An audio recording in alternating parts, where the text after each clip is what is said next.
ముఖ్యమంత్రి గారి ఆదేశంతో మన ఆర్థిక మంత్రి గారు నాకు ఉదయమే చెప్పారు, నిన్ననే ఒక జీవో ఇచ్చారు, 30 లక్షలుగా ఉన్న హెక్టార్ రేట్ని సగాన్ని తగ్గించామన్నారు. సంతోషం. అదే రకంగా సీ ఫారం సమస్య కూడా ఉంది, దాన్ని కూడా పరిష్కారం చేయాలని కోరుతున్నాను. ఈ సమస్యలన్నింటినీ కూడా పరిష్కరించి ఖమ్మం జిల్లాకు ఒక మంచి బాట చూపించాలని కోరుతున్నాం. ఆ రకమైన పరిపాలన విధానం ముందుకొస్తే ఖమ్మం జిల్లా ప్రజలందరూ ఖచ్చితంగా ఈ రకమైన అభ్యుదయ విధానానికే పట్టం కడతారు. బీజేపీ యొక్క ఫాసిస్ట్ శక్తుల్ని, దుర్మార్గమైన మతోన్మాదుల్ని ఈ జిల్లా నుంచి తరిమి కొట్టే ఉచితమైన పాత్ర నిర్వహిస్తారని చెప్పి నేను తెలియజేస్తూ నాకు ఈ అవకాశం ఇచ్చినందుకు ధన్యవాదాలు. మరొకసారి బీఆర్ఎస్ పార్టీకి, పార్టీ అధ్యక్షులకు, పార్టీ కార్యకర్తలకు, నాయకులకు అందరికీ సిపిఎం తెలంగాణ కమిటీ తరఫున జేజేలు తెలియజేస్తూ సెలవు. నమస్కారం. మన నాయకుడు వచ్చేస్తున్నాడు.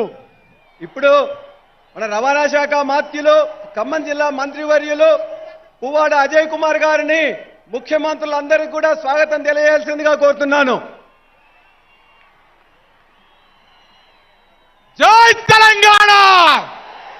కేసీఆర్ గారి నాయకత్వం వర్ధిల్లాలి! బీఆర్ఎస్ పార్టీ వర్ధిల్లాలి! గౌరవ ముఖ్యమంత్రి వర్యులు, బీఆర్ఎస్ పార్టీ అధ్యక్షులు కల్వకుంట్ల చంద్రశేఖరరావు గారు విచ్చేస్తున్నారు. పెద్ద ఎత్తున మీరందరూ కరతాళ ధ్వనులతోని స్వాగతం పలకాల్సిందిగా కోరుతా ఉన్నాను. అలాగే వారితో పాటు గౌరవ ముఖ్యమంత్రి వర్యులు, ఢిల్లీ ముఖ్యమంత్రి వర్యులు అరవింద్ కేజ్రీవాల్ గారు విచ్చేశారు. వారిని సాధారణంగా వేదిక మీదకి ఆహ్వానిస్తా ఉన్నాం. వారితో పాటుగా కేరళ ముఖ్యమంత్రి వర్యులు శ్రీ పినరయి విజయన్ గారు విచ్చేశారు. వారి కూడా వేదిక మీదకి సాధారణంగా ఆహ్వానిస్తా ఉన్నాం. వారితో పాటుగా పంజాబ్ ముఖ్యమంత్రి వర్యులు శ్రీ మాన్ గారు విచ్చేశారు. వారిని కూడా వేదిక మీదకి సాధారణంగా ఆహ్వానిస్తా ఉన్నాం. వారితో పాటుగా అఖిలేష్ యాదవ్ గారు, ఉత్తరప్రదేశ్ మాజీ ముఖ్యమంత్రి వర్యులు, సమాజ్వాదీ పార్టీ అధ్యక్షులు, వారిని కూడా సాధారణంగా వేదిక మీద ఆహ్వానిస్తా ఉన్నాం. అలాగే సిపిఐ పార్టీ జాతీయ కార్యదర్శి డాక్టర్ డి రాజా గారు ఇచ్చేశారు. వారిని కూడా వేదిక మీదకి సాధారణంగా ఆహ్వానిస్తా ఉన్నాం. వారితో పాటుగా వేదికను అలంకరించిన మంత్రివర్యులు, పార్లమెంట్ సభ్యులు, శాసన సభ్యులు, శాసన మండలి సభ్యులు, కార్పొరేషన్ సభ్యులు, చైర్మన్లు, జడ్పీ చైర్మన్లు, ఈ సమావేశానికి అశేషంగా విచ్చేసిన ఉమ్మడి ఖమ్మం జిల్లా నుంచి వచ్చిన బీఆర్ఎస్ శ్రేణులు, అక్క చెల్లెళ్ళు, అన్నదమ్ములందరికీ కూడా, మన ముఖ్య అతిథులందరికీ కూడా పెద్ద ఎత్తున స్వాగతం పలకాలని నేను మనస్ఫూర్తిగా కోరుకుంటూ, అతిథులందరూ కూడా వచ్చారు, వారందరినీ కూడా ఆశీనులు కావాల్సిందిగా కోరుతూ, మన ముఖ్యమంత్రి వర్యులు కేసీఆర్ గారు వచ్చారు. జై తెలంగాణ!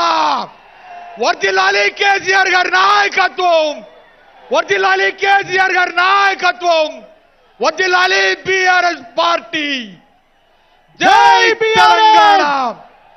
మరి ఈ రోజున ఖమ్మంలో ఇంత పెద్ద ఎత్తున జరుగుతున్న ఈ సభకు విచ్చేసిన లక్షలాది మందిగా వచ్చేసిన అశేష జనవాహినికి స్వాగతం పలుకుతూ, ఈ సమావేశం చరిత్రలో, మన ఖమ్మం జిల్లా చరిత్రలో ఇంత పెద్ద ఎత్తున సమావేశం నిర్వహించుకోవటం ఇదే మొదటిసారి. టీఆర్ఎస్ పార్టీ బీఆర్ఎస్ పార్టీగా ఆవిర్భవించిన సందర్భంగా జరుగుతున్న ఈ సభకి మన గౌరవ ముఖ్యమంత్రి వర్యులు కల్వకుంట్ల చంద్రశేఖరరావు గారు మన వారి స్థానంలో ఆసీనులు అవుతా ఉన్నారు. వారితో పాటుగా అరవింద్ కేజ్రీవాల్ గారు, భగవంత్ సింగ్ మాన్ గారు, విజయన్ గారు, వారితో పాటుగా వచ్చిన అఖిలేష్ యాదవ్ గారు, డి రాజా గారు కూడా వేదికను అలంకరించవలసిందిగా కోరుతూ, ఈ సభని ముందుకు తీసుకెళ్లవలసిందిగా మన నాయకుడు కేసీఆర్ గారిని కోరుతూ విరమిస్తా ఉన్నా. జై తెలంగాణ! నాతో అందరూ చేతులు పైకెత్తి లేపి ఒక్కసారి కేసీఆర్ గారి నాయకత్వం, కేసీఆర్ గారి నాయకత్వం, కేసీఆర్ గారి నాయకత్వం. ధన్యవాదాలు. జై భారత్! జై బీఆర్ఎస్! జై కేసీఆర్! देश की नेता केसीआर, देश की नेता केसीआर, जय बीआरएस, जय बीआरएस, बोलो स्वतंत्र भारत की जय, जय भारत, जय भारत.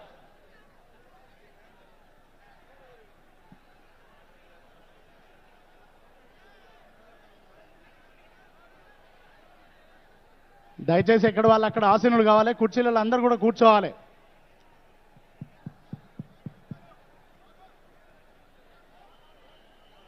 పువ్వాడ అజయ్ గారికి ధన్యవాదాలు.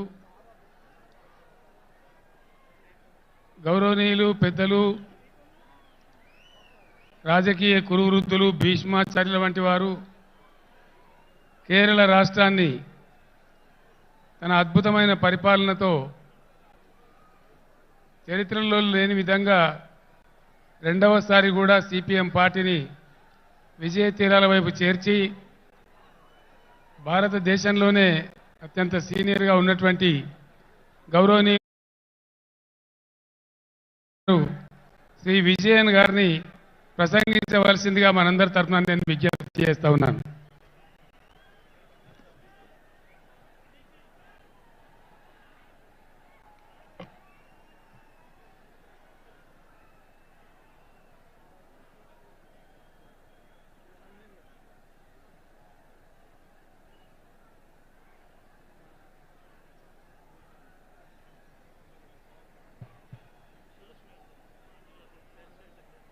Dear sisters and brothers, this Mammoth rally is being held at a time when the basic tenets of our constitution are facing a series of threats from the people who are at the helm of affairs at the center. At the outset, I congratulate the Chief Minister of Telangana for taking the initiative to have this sort of a people's movement and to involve the like-minded CMs and leaders of various states in this great endeavor, meant for the future of the people of this country. On this very same day, a newly built collectorate for the district of Khammam and the second phase of Kandivalak, the universal eye screening program organized by the state government of Telangana, have been inaugurated. This needs special mention because through them, at one stroke itself, the state government is improving governance as well as public services so as to better the lives of the people of Telangana. Let me state that Kerala and its people are with the state government of Telangana in all their pro-people initiatives. I have come to understand that decentralization of governance has been a hallmark of KCR Garu's administration.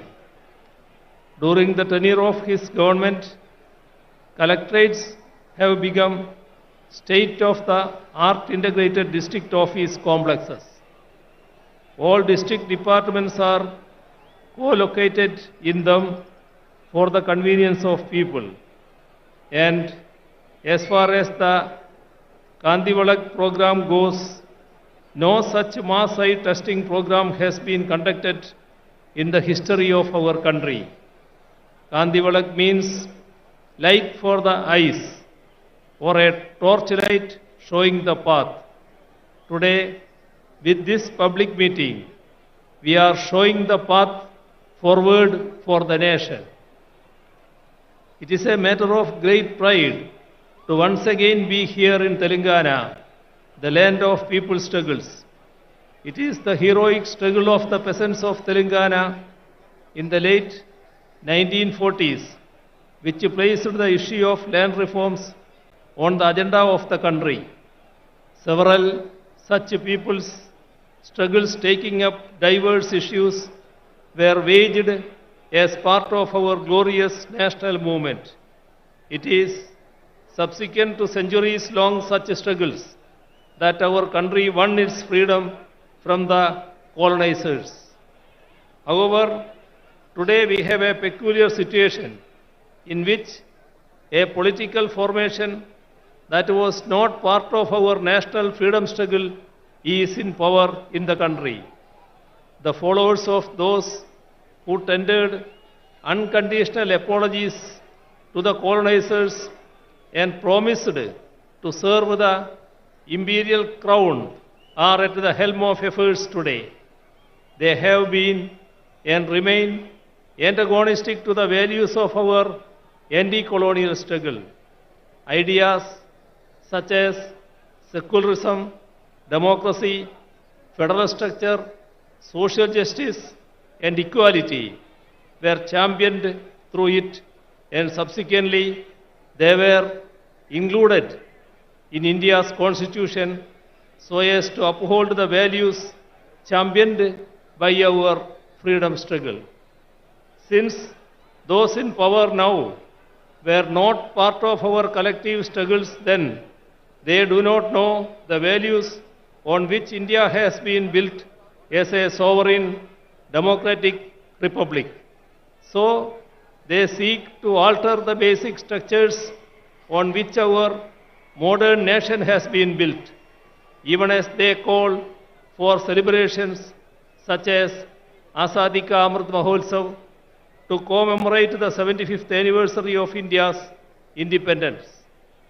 Amidst the glam and glitter of these celebrations, they seek to undo the very foundations of our country, our democracy, and our constitution. Our constitution starts with the preamble in which we have enshrined the basic values that we uphold as Indians: sovereign, socialist, secular, democratic, republic, justice, liberty, equality, and fraternity. By signing various international defense agreements, they go against the concept of sovereignty. By allowing the concentration of wealth through consistent appeasement of corporates, they go against the concept of socialism. By seeking to replace parliamentary democracy with presidential form of governance, they go against the concept of democracy. By enacting laws which divide the people on communal lines, as in the case of the Citizenship Amendment Act, they thwart the concept of secularism. After the preamble comes part 1, in which we define India. It states, India, that is Bharat, shall be a union of states. The states are the basic units of India, our country. It is the union of states that creates India, our country. That is why India has a federal structure. Yet those in power think that we are a unitary state. We need to remember that their predecessors had promised to declare India as a unitary state in their manifesto published in the run-up to the 4th general election held in India in 1967. The union government is consciously trying to destroy the country's federal structure. Repeatedly, laws are being enacted by the parliament on subjects in the state list in the constitution, be it law and order, agriculture, cooperation, power, or so on. Bills that infringe upon the rights of the states are being enacted into laws, even without seeking the opinion of state governments.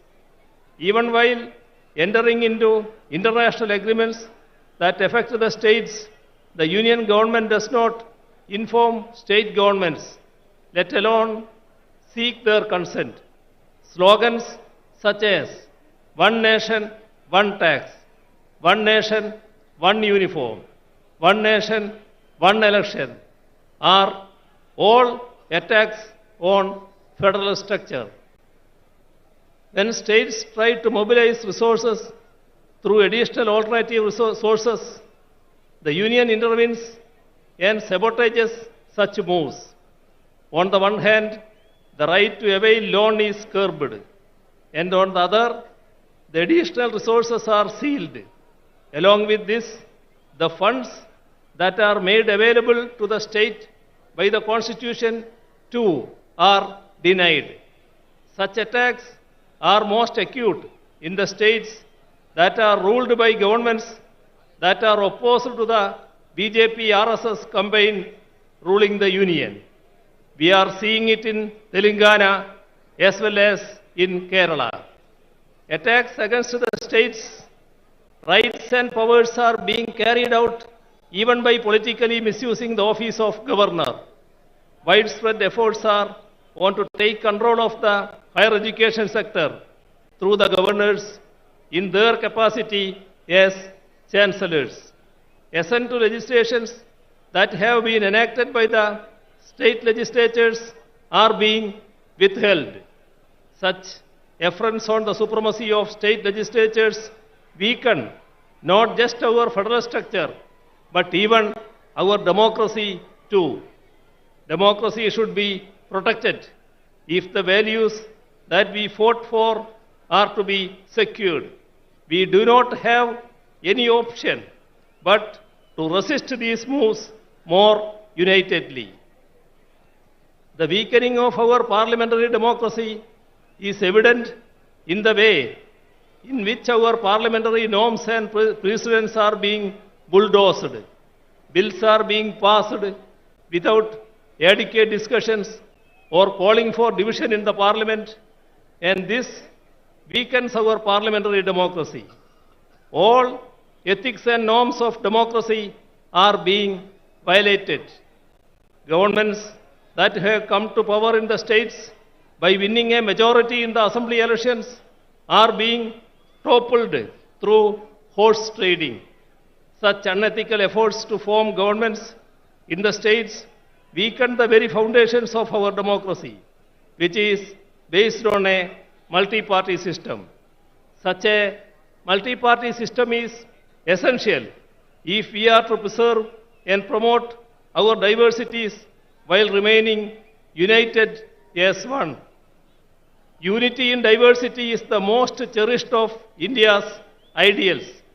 It is what has defined us as a nation right from the days of our freedom struggle. India's varied languages are the expressions of our diversities. Our mother tongues are part of our cultural identities. However, efforts are on to portray Hindi as the national language while sidelining all our native languages, be it Telugu or Tamil or Kannada or Malayalam or Bengali or Odia or Assamese or Punjabi or Urdu or Gujarati or Kashmiri and so on. Imposing Hindi by doing away with our mother tongues will affect the integrity of the nation. Even the independence of our judiciary is being attacked. The statement of the 2.2% to 0.8% infrastructure sector has declined from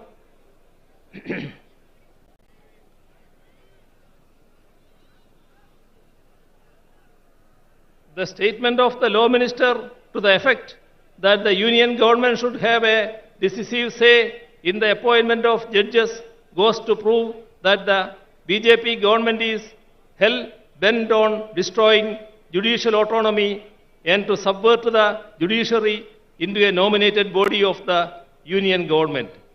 The Chief Justice himself has resisted the move, and it is commendable that the judiciary in general and the Supreme Court in particular have taken a firm stand, keeping the spirit of the independence of judiciary high. Not merely members of the union cabinet, but even the nominees are trying to meddle with the autonomy of the judiciary. Last week, the Vice President attacked the Supreme Court for striking down the NJSC Act of 2015. He even went on to say that he does not agree with the restriction imposed by the Supreme Court, which ensures that the Parliament cannot amend the basic structure of the Constitution. It is rather unfortunate that even the highest office, such as the Vice President, are making certain remarks that go against the Constitution and its spirit. India's identity as a democratic and secular country was molded in the fire of our anti-colonial struggle. The concept of India that is inclusive of different languages and cultures emerged during our national movement. Right now, these very characteristics of India are under a grave threat.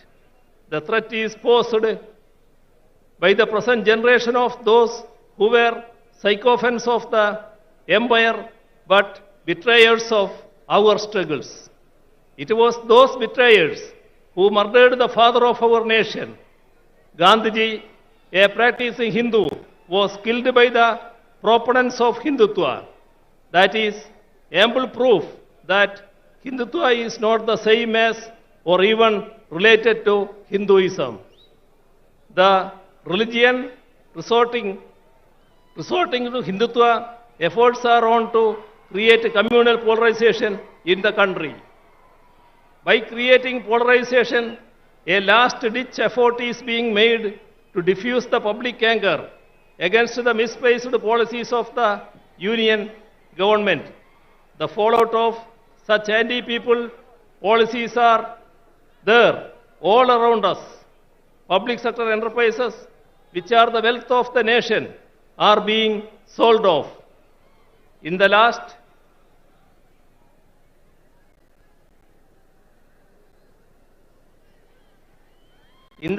budget alone, rupees 65,000 crores was sought to be raised through their sale. They say that they do not have money to provide relief to the ordinary people, but they have written off corporate loans to the tune of rupees 11 lakh crores in the last 5 years alone. This amount would have sufficed to ensure food security to the entire people of the nation. The MGNREGS envisaged by the left as a scheme to aid the rural population in their distress is being scuttled. Allocation for it and work days are under it are repeatedly being cut down. The country's development is in doldrums. Figures denote that DGP growth has declined from 7.4% to 4.7%. Industrial growth has plummeted from 2.2% to 0.8%. Infrastructure sector has declined from 19.4% to 9.8%. With regard to foreign exchange reserves too, the country is headed for trouble. Our forex reserves have shrunk from 642.2 billion in 2021 to 528.37 billion US dollar last October. The constant rise of petroleum prices has pushed the people's lives into misery. All this has made life extremely difficult for the common man. There is a sharp increase in hunger and poverty. In the global hunger index, we are 107th among 121 nations around the world.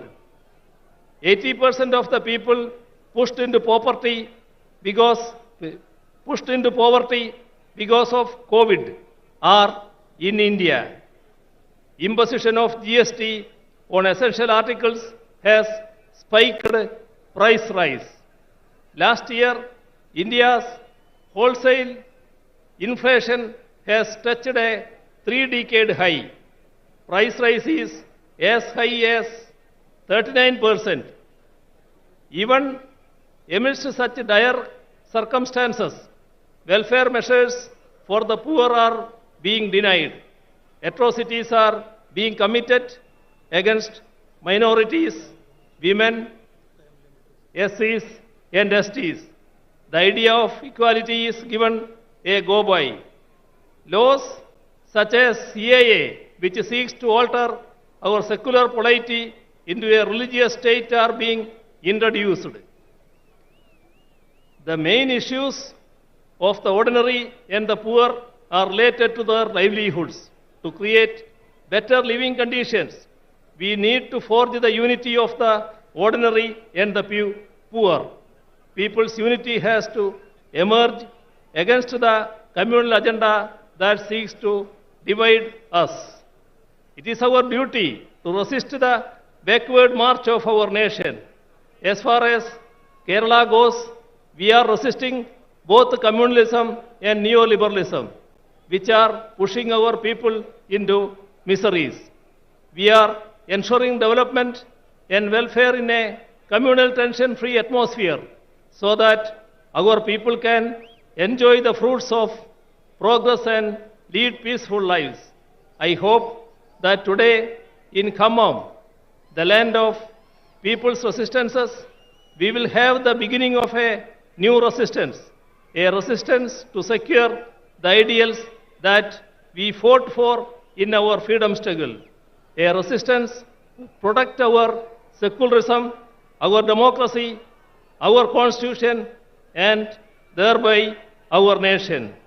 I conclude by once again extending greetings to all of you gathered here. Thank you. ధన్యవాదాలు. Sound ఎక్కువ చేయవా బాబు? ఒక్కసారి అందరూ చప్పట్లు కొట్టాలి.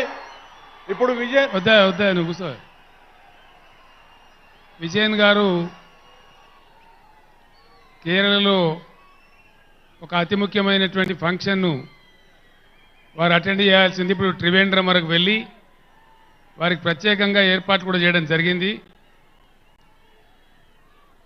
కొద్దిగా ఓపిక అవసరం మనకు. హిందీ ఇంగ్లీష్ ఉపన్యాసాలు కూడా వినడం మనం నేర్చుకోవాలా. ఇప్పుడు విజయన్ గారిని మనం సాదరపూర్వకంగా సత్కరించి పంపడం మన బాధ్యత కాబట్టి వారిని ఇప్పుడు సాగనంపాలి. కాబట్టి మనందరి పక్షాన నేను మీ అందరి చప్పట్ల మధ్య వారికి సన్మానించి సత్కరించి మన జ్ఞాపకనిచ్చి పంపిద్దాం.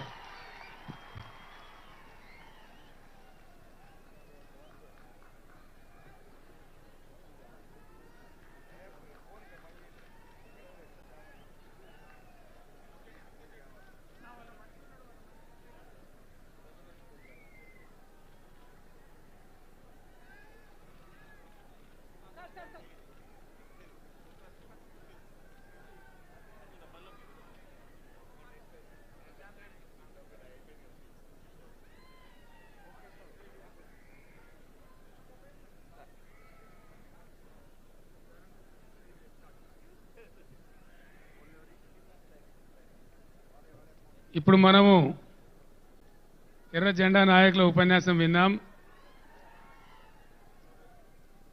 ఎర్ర టోపీ పెట్టుకునేటువంటి పార్టీ భారతదేశంలోనే చాలా పెద్ద రాష్ట్రానికి ప్రాతినిధ్యం వహించి ముఖ్యమంత్రిగా పనిచేసి ఇప్పుడు ప్రతిపక్ష నాయకునిగా పనిచేస్తున్నటువంటి ఉత్తరప్రదేశ్ మాజీ ముఖ్యమంత్రి సమాజ్వాదీ పార్టీ అధ్యక్షులు మన తెలంగాణకు అత్యంత ఆప్త మిత్రులు ఆత్మీయ మిత్రులు గౌరవనీయులు శ్రీ అఖిలేష్ యాదవ్ గారు తమ సందేశాన్ని ఇస్తారు.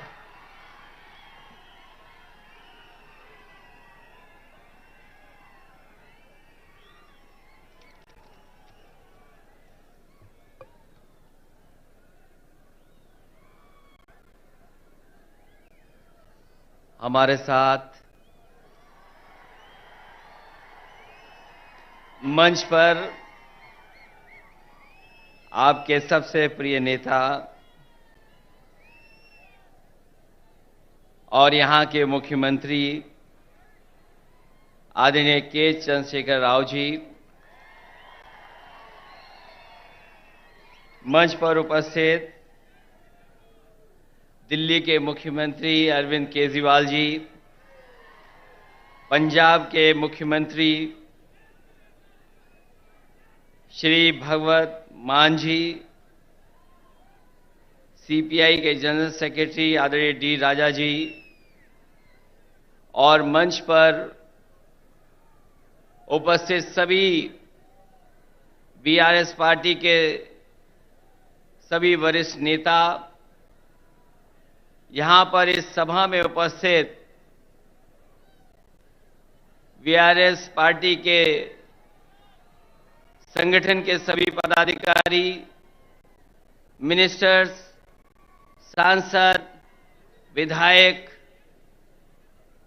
सभी नेता और बड़ी संख्या में, जहां तक मैं देख सकता हूं मुझे लोग ही लोग दिखाई दे रहे हैं, सरीसर दिखाई दे रहे हैं।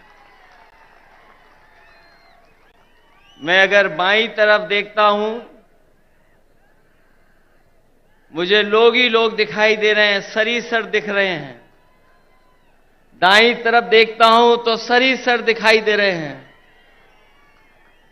और मैं जब सामने देखता हूं, जहां तक देख सकता हूं वहां तक मुझे लोग दिखाई दे रहे हैं। मैं इस ऐतिहासिक धरती पर, खम्मम की ऐतिहासिक धरती पर, मैं आदरणीय केसीआर साहब का बहुत बहुत धन्यवाद और आभार प्रकट करता हूं कि यहां पर इतनी बड़ी संख्या में आपने बुला करके पूरे देश को एक संदेश देने का काम किया है। आज सुबह से लगातार हम लोग काम देख रहे हैं। मैं सामने जहां पर बिल्डिंग में हम लोग बैठे थे, ये इंटीग्रेटेड जो ऑफिस बनी है, कॉम्प्लेक्स बना है, एक ये उदाहरण है सरकारों के लिए कि एक जगह कैसे अधिकारी बैठ सकते हैं और जनता को तकलीफ और परेशानी नहीं होगी, एक ही जगह पर समस्या का समाधान हो जाएगा। ये खम्मम वो धरती है जिसने हमेशा इतिहास बनाने का काम किया है। यहां के लोगों ने बड़ी से बड़ी हुकूमत रही होंगी, ताकतें रही होंगी, उनके खिलाफ अपनी आवाज उठाने का काम किया है। यहां के किसान, यहां के नौजवान, अगर किसान कभी इकट्ठे हुए हैं और अपनी आवाज को बुलंद करना पड़ा होगा, तो यहां के किसान इकट्ठे होकर के अपनी आवाज बुलंद कर करके उस समय की हुकूमत को हिला के रख दिया।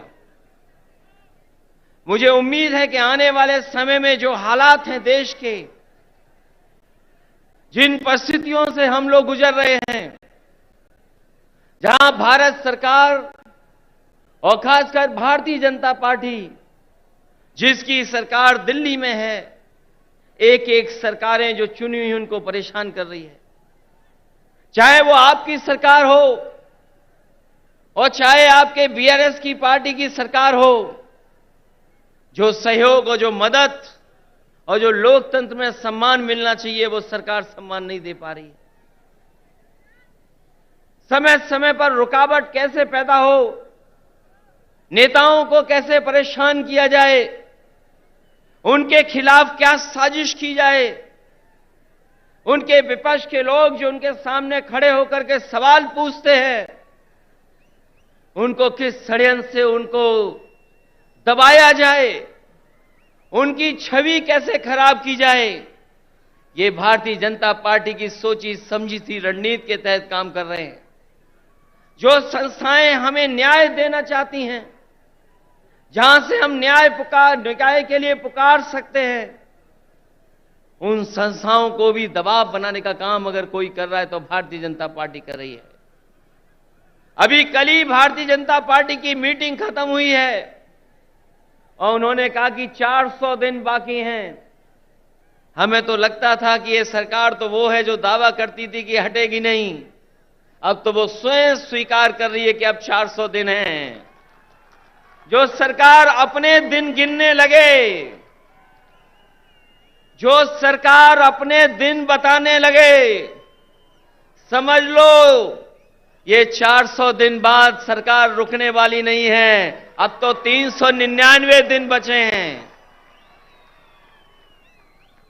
और जैसा कि भारतीय जनता पार्टी का समय समय पर जो बुनियादी मुद्दे हैं कि महंगाई कैसे कम हो, बेरोजगारी कैसे कम हो, हमारे लोग जो भारत छोड़ करके चले जा रहे हैं, कुछ लोग तो अपनी खुशहाली के लिए जा रहे हैं, लेकिन बड़ी संख्या में लाखों लोग ऐसे हैं जो धन दौलत उनके पास है, वो इस देश में रहना नहीं चाहते, क्योंकि ये सरकार उनको रहना नहीं देना चाहती।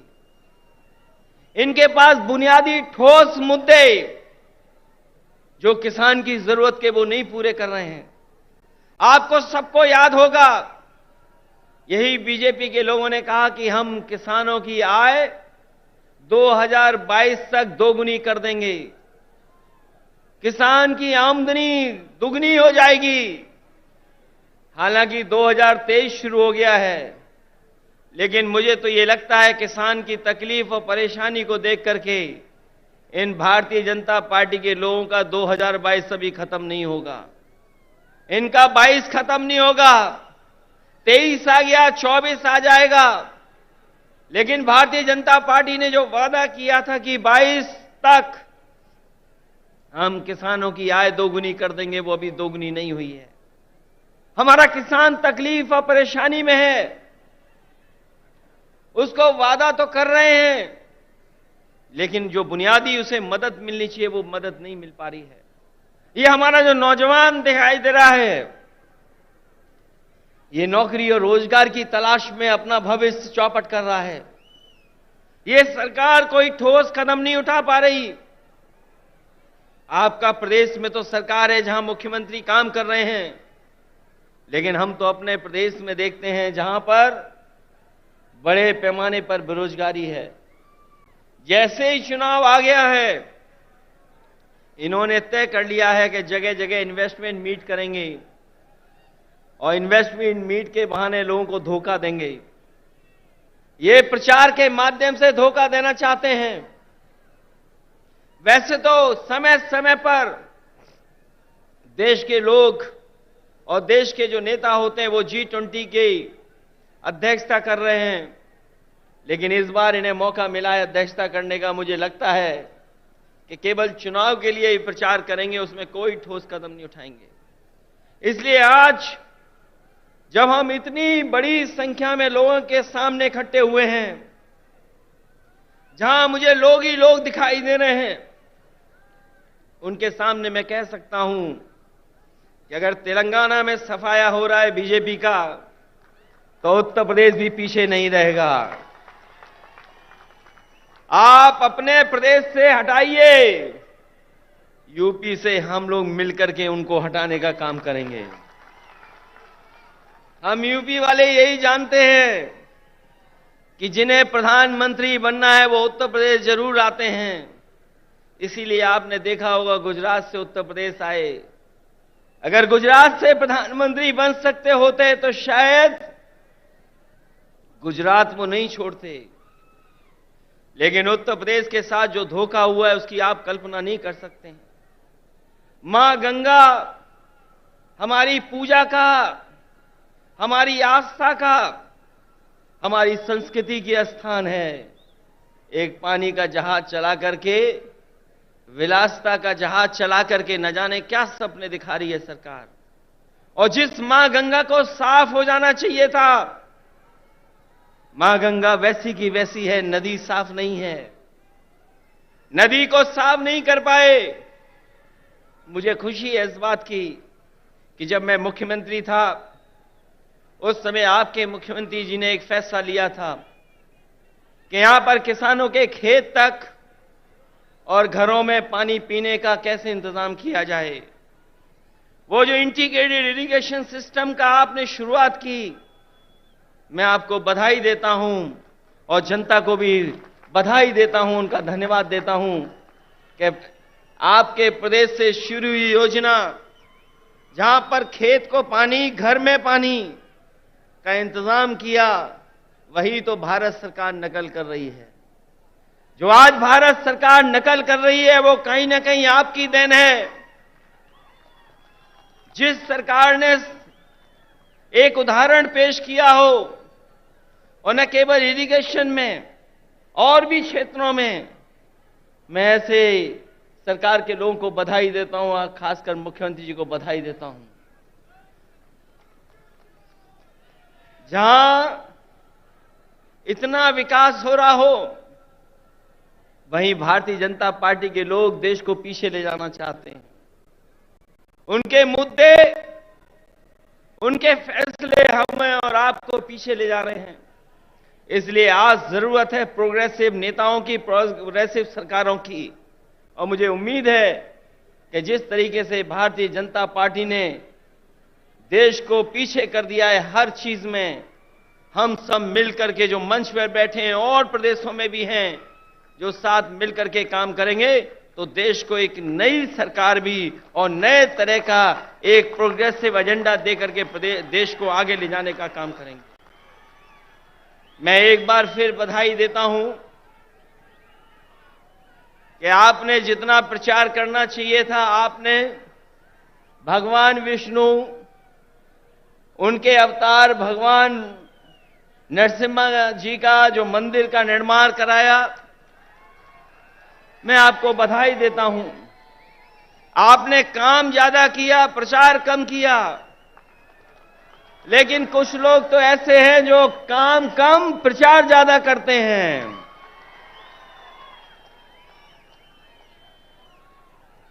इसलिए जब अभी हम लोगों ने त्योहार भी मनाया है, हमारे यहां मकर संक्रांति का त्योहार तब मनाया जाता है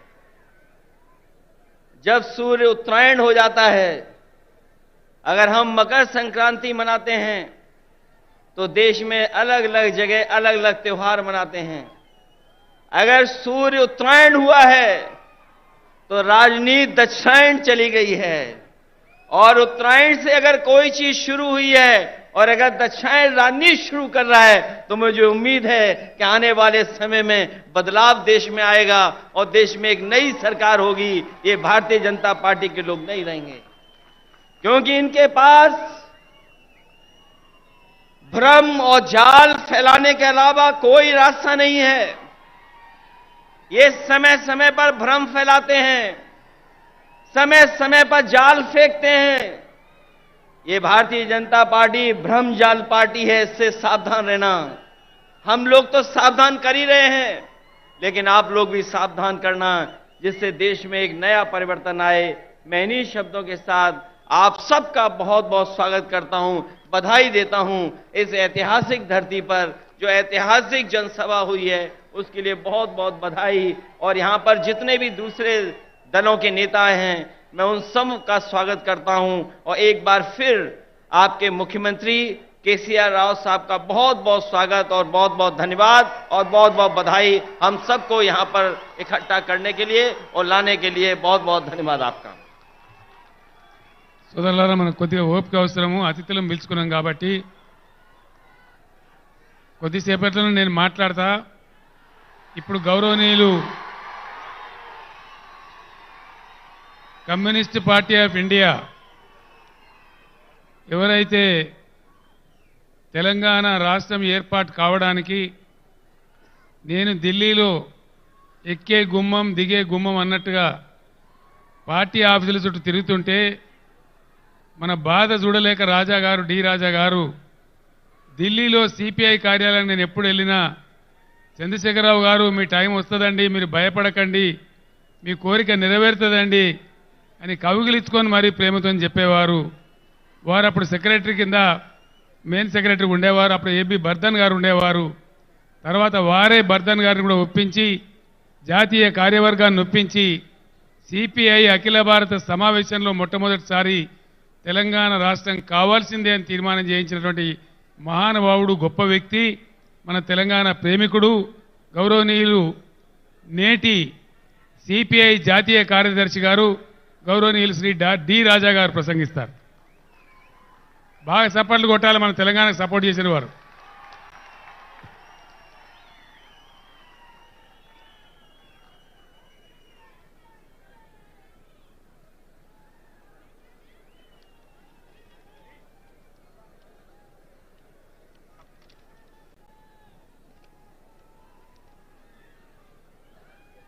Respected Telangana Mukhyamantri KCR garu,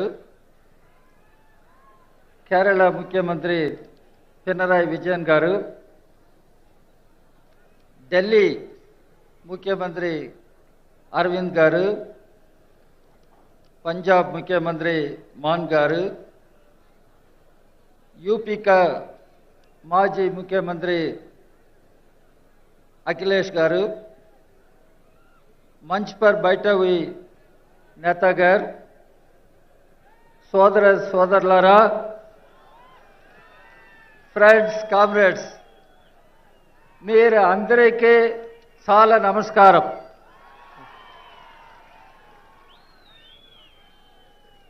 Telugu సులభమే వచ్చే అందుకోసం ఇంగ్లీష్లో నేను మాట్లాడు. Okay. So friends and comrades, I take this opportunity to pay my tributes to the great martyrs, the heroes of this revolutionary soil of Telangana. Comrade Ravi Narayan Reddy, great poet Magdum Maidin, Comrade Giri Prasad, and many other great martyrs. I salute them. I pay my tributes to them all. At the outset, I congratulate Telangana Chief Minister, my very dear, beloved KCR Garu, not only for organizing such a wonderful meeting, but for the innovative measures he has been taking for providing good governance to the people of Telangana. And I understand Telangana is one state where you do not confront power cuts. Telangana is one state where the people, common people, get good drinking water. Telangana is one state where we come to know about Rayatu Bandhu, Dalit Bandhu, and several other schemes. Now, he has invited us to participate in the Kanti Vengulu program. I congratulate Mr. KCR, and I wish him all the best in the coming days. Friends, comrades, after a few days, we will be celebrating the Republic Day of our country. But we all should understand the Republic of India is in danger, is in crisis. Why? There is a disastrous move, attack by BJP, RSS combined. They are posing grave threat to the very constitution of our country, democracy of our country,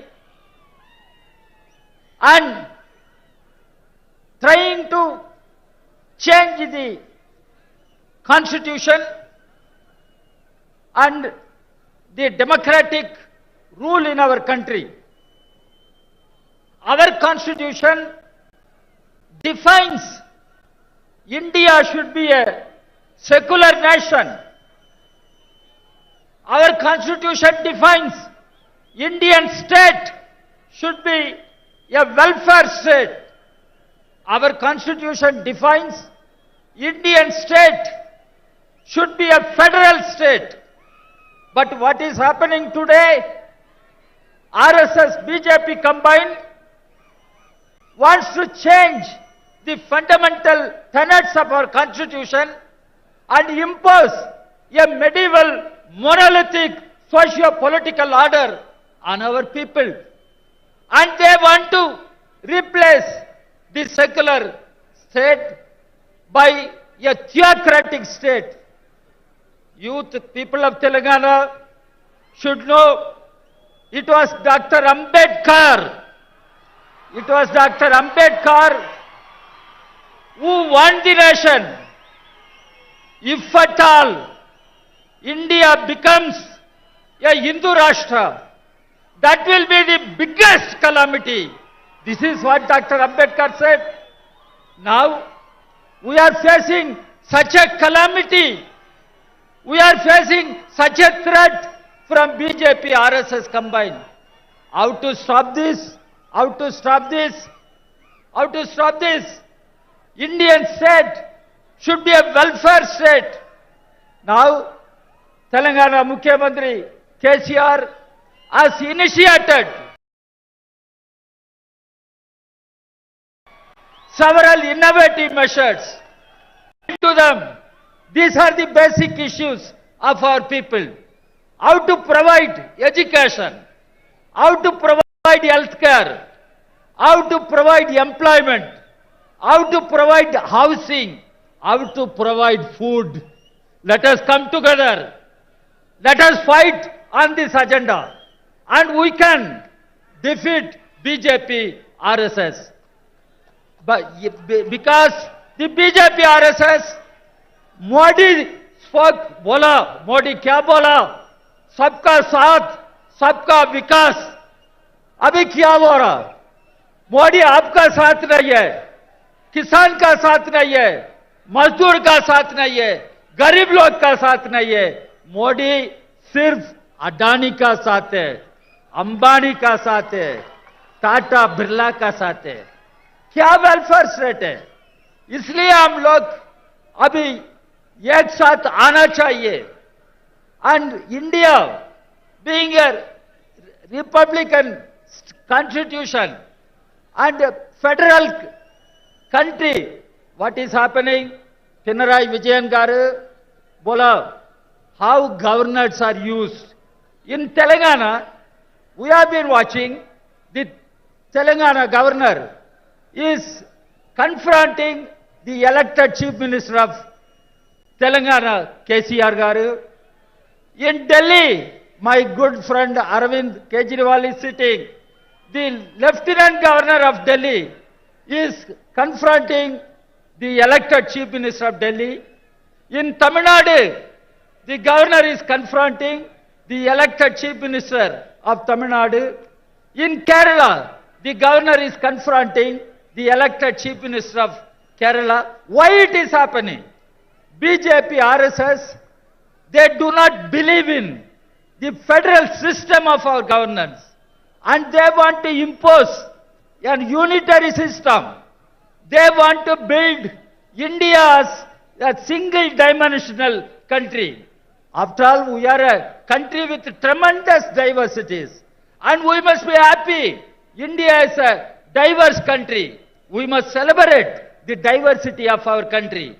But BJP, RSS, they do not believe in diversity. That is why they talk about unitary system, unitary governance. One nation, one culture. One nation, one religion. One nation, one election. One nation, one tax. One nation, where it will end. One nation, one party, one nation, one leader. This is not danger? I am asking you. Is it not danger to our republic? How to stop this? How to stop this? We will have to fight against BJP, RSS combined. And we will have to defeat them in the forthcoming 2024 elections. India, if at all, has to be saved. Republic has to be reclaimed. Republic has to be saved. BJP, RSS combined should not be in power. They must be thrown out of power. This is what the message should go from this Khammam, a revolutionary center of Telangana. This message should go. I appeal to all secular democratic parties who are present here, who are not present here. I appeal to all of them. Understand the emerging threat. Understand the disaster we are facing.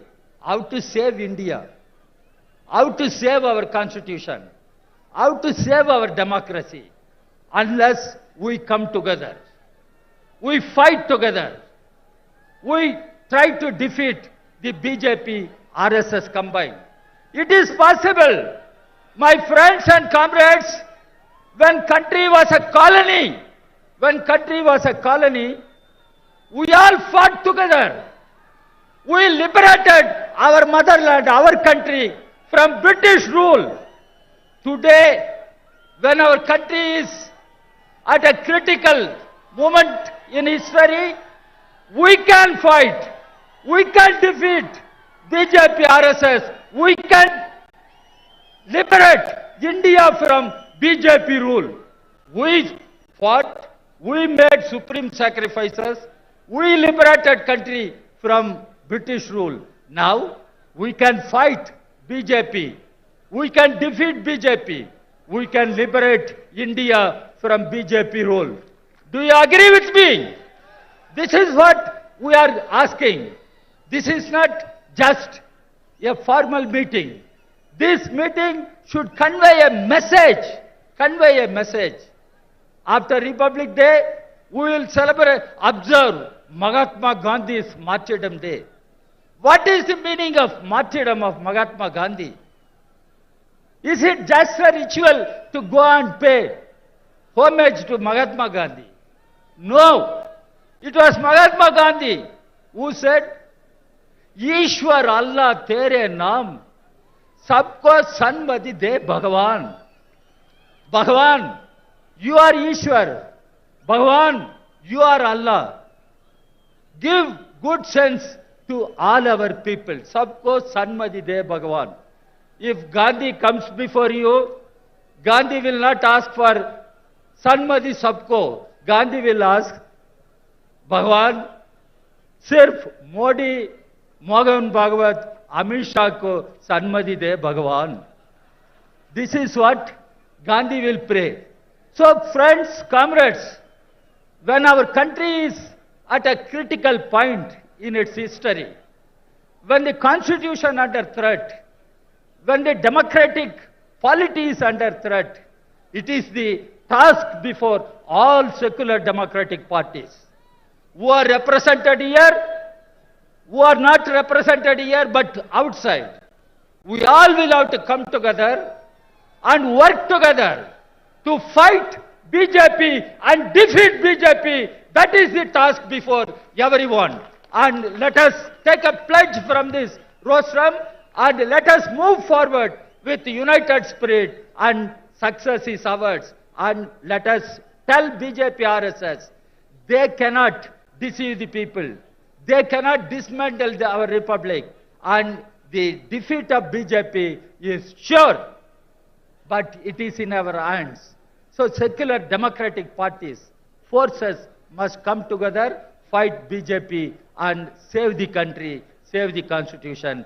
With these words, once again I congratulate our beloved KCR Garu and express my sincere gratitude to KCR Garu. I thank all of you. Thanks. Thank you so much, Raja Garu.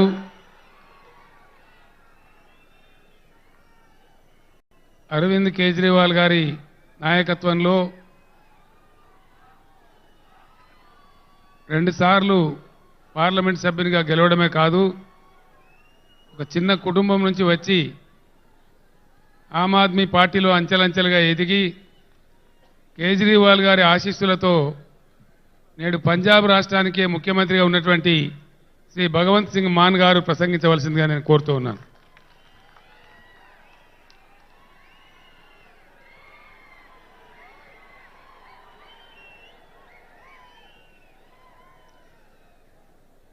Khammam की ऐतिहासिक और इनकलाबी धरती, stage पर मौजूद तेलंगाना के लोकप्रिय मुख्यमंत्री श्री के चंद्रशेखर राव जी,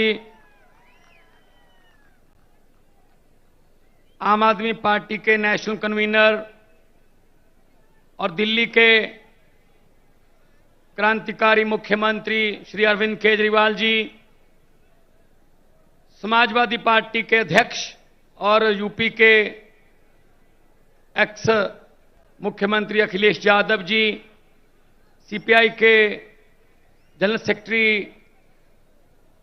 डी राजा जी और केरला के मुख्यमंत्री जो बोलकर चले गए हैं, और बाकी सभी बीआरएस पार्टी के नेतागण और ऑफिसर साहबान, और इतनी भारी संख्या में यहां पर हमारा हौसला बढ़ाने के लिए आने के लिए शुक्रिया। आपका एक एक कदम हमारे सर माथे पर।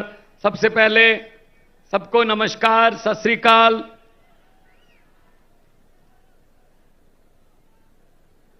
आज एक बड़ा अच्छा प्रोग्राम देखा जिसमें लोगों की आंखों का चेकअप होता है। बहुत बड़े लेवल पर चश्मे बांटे जा रहे हैं और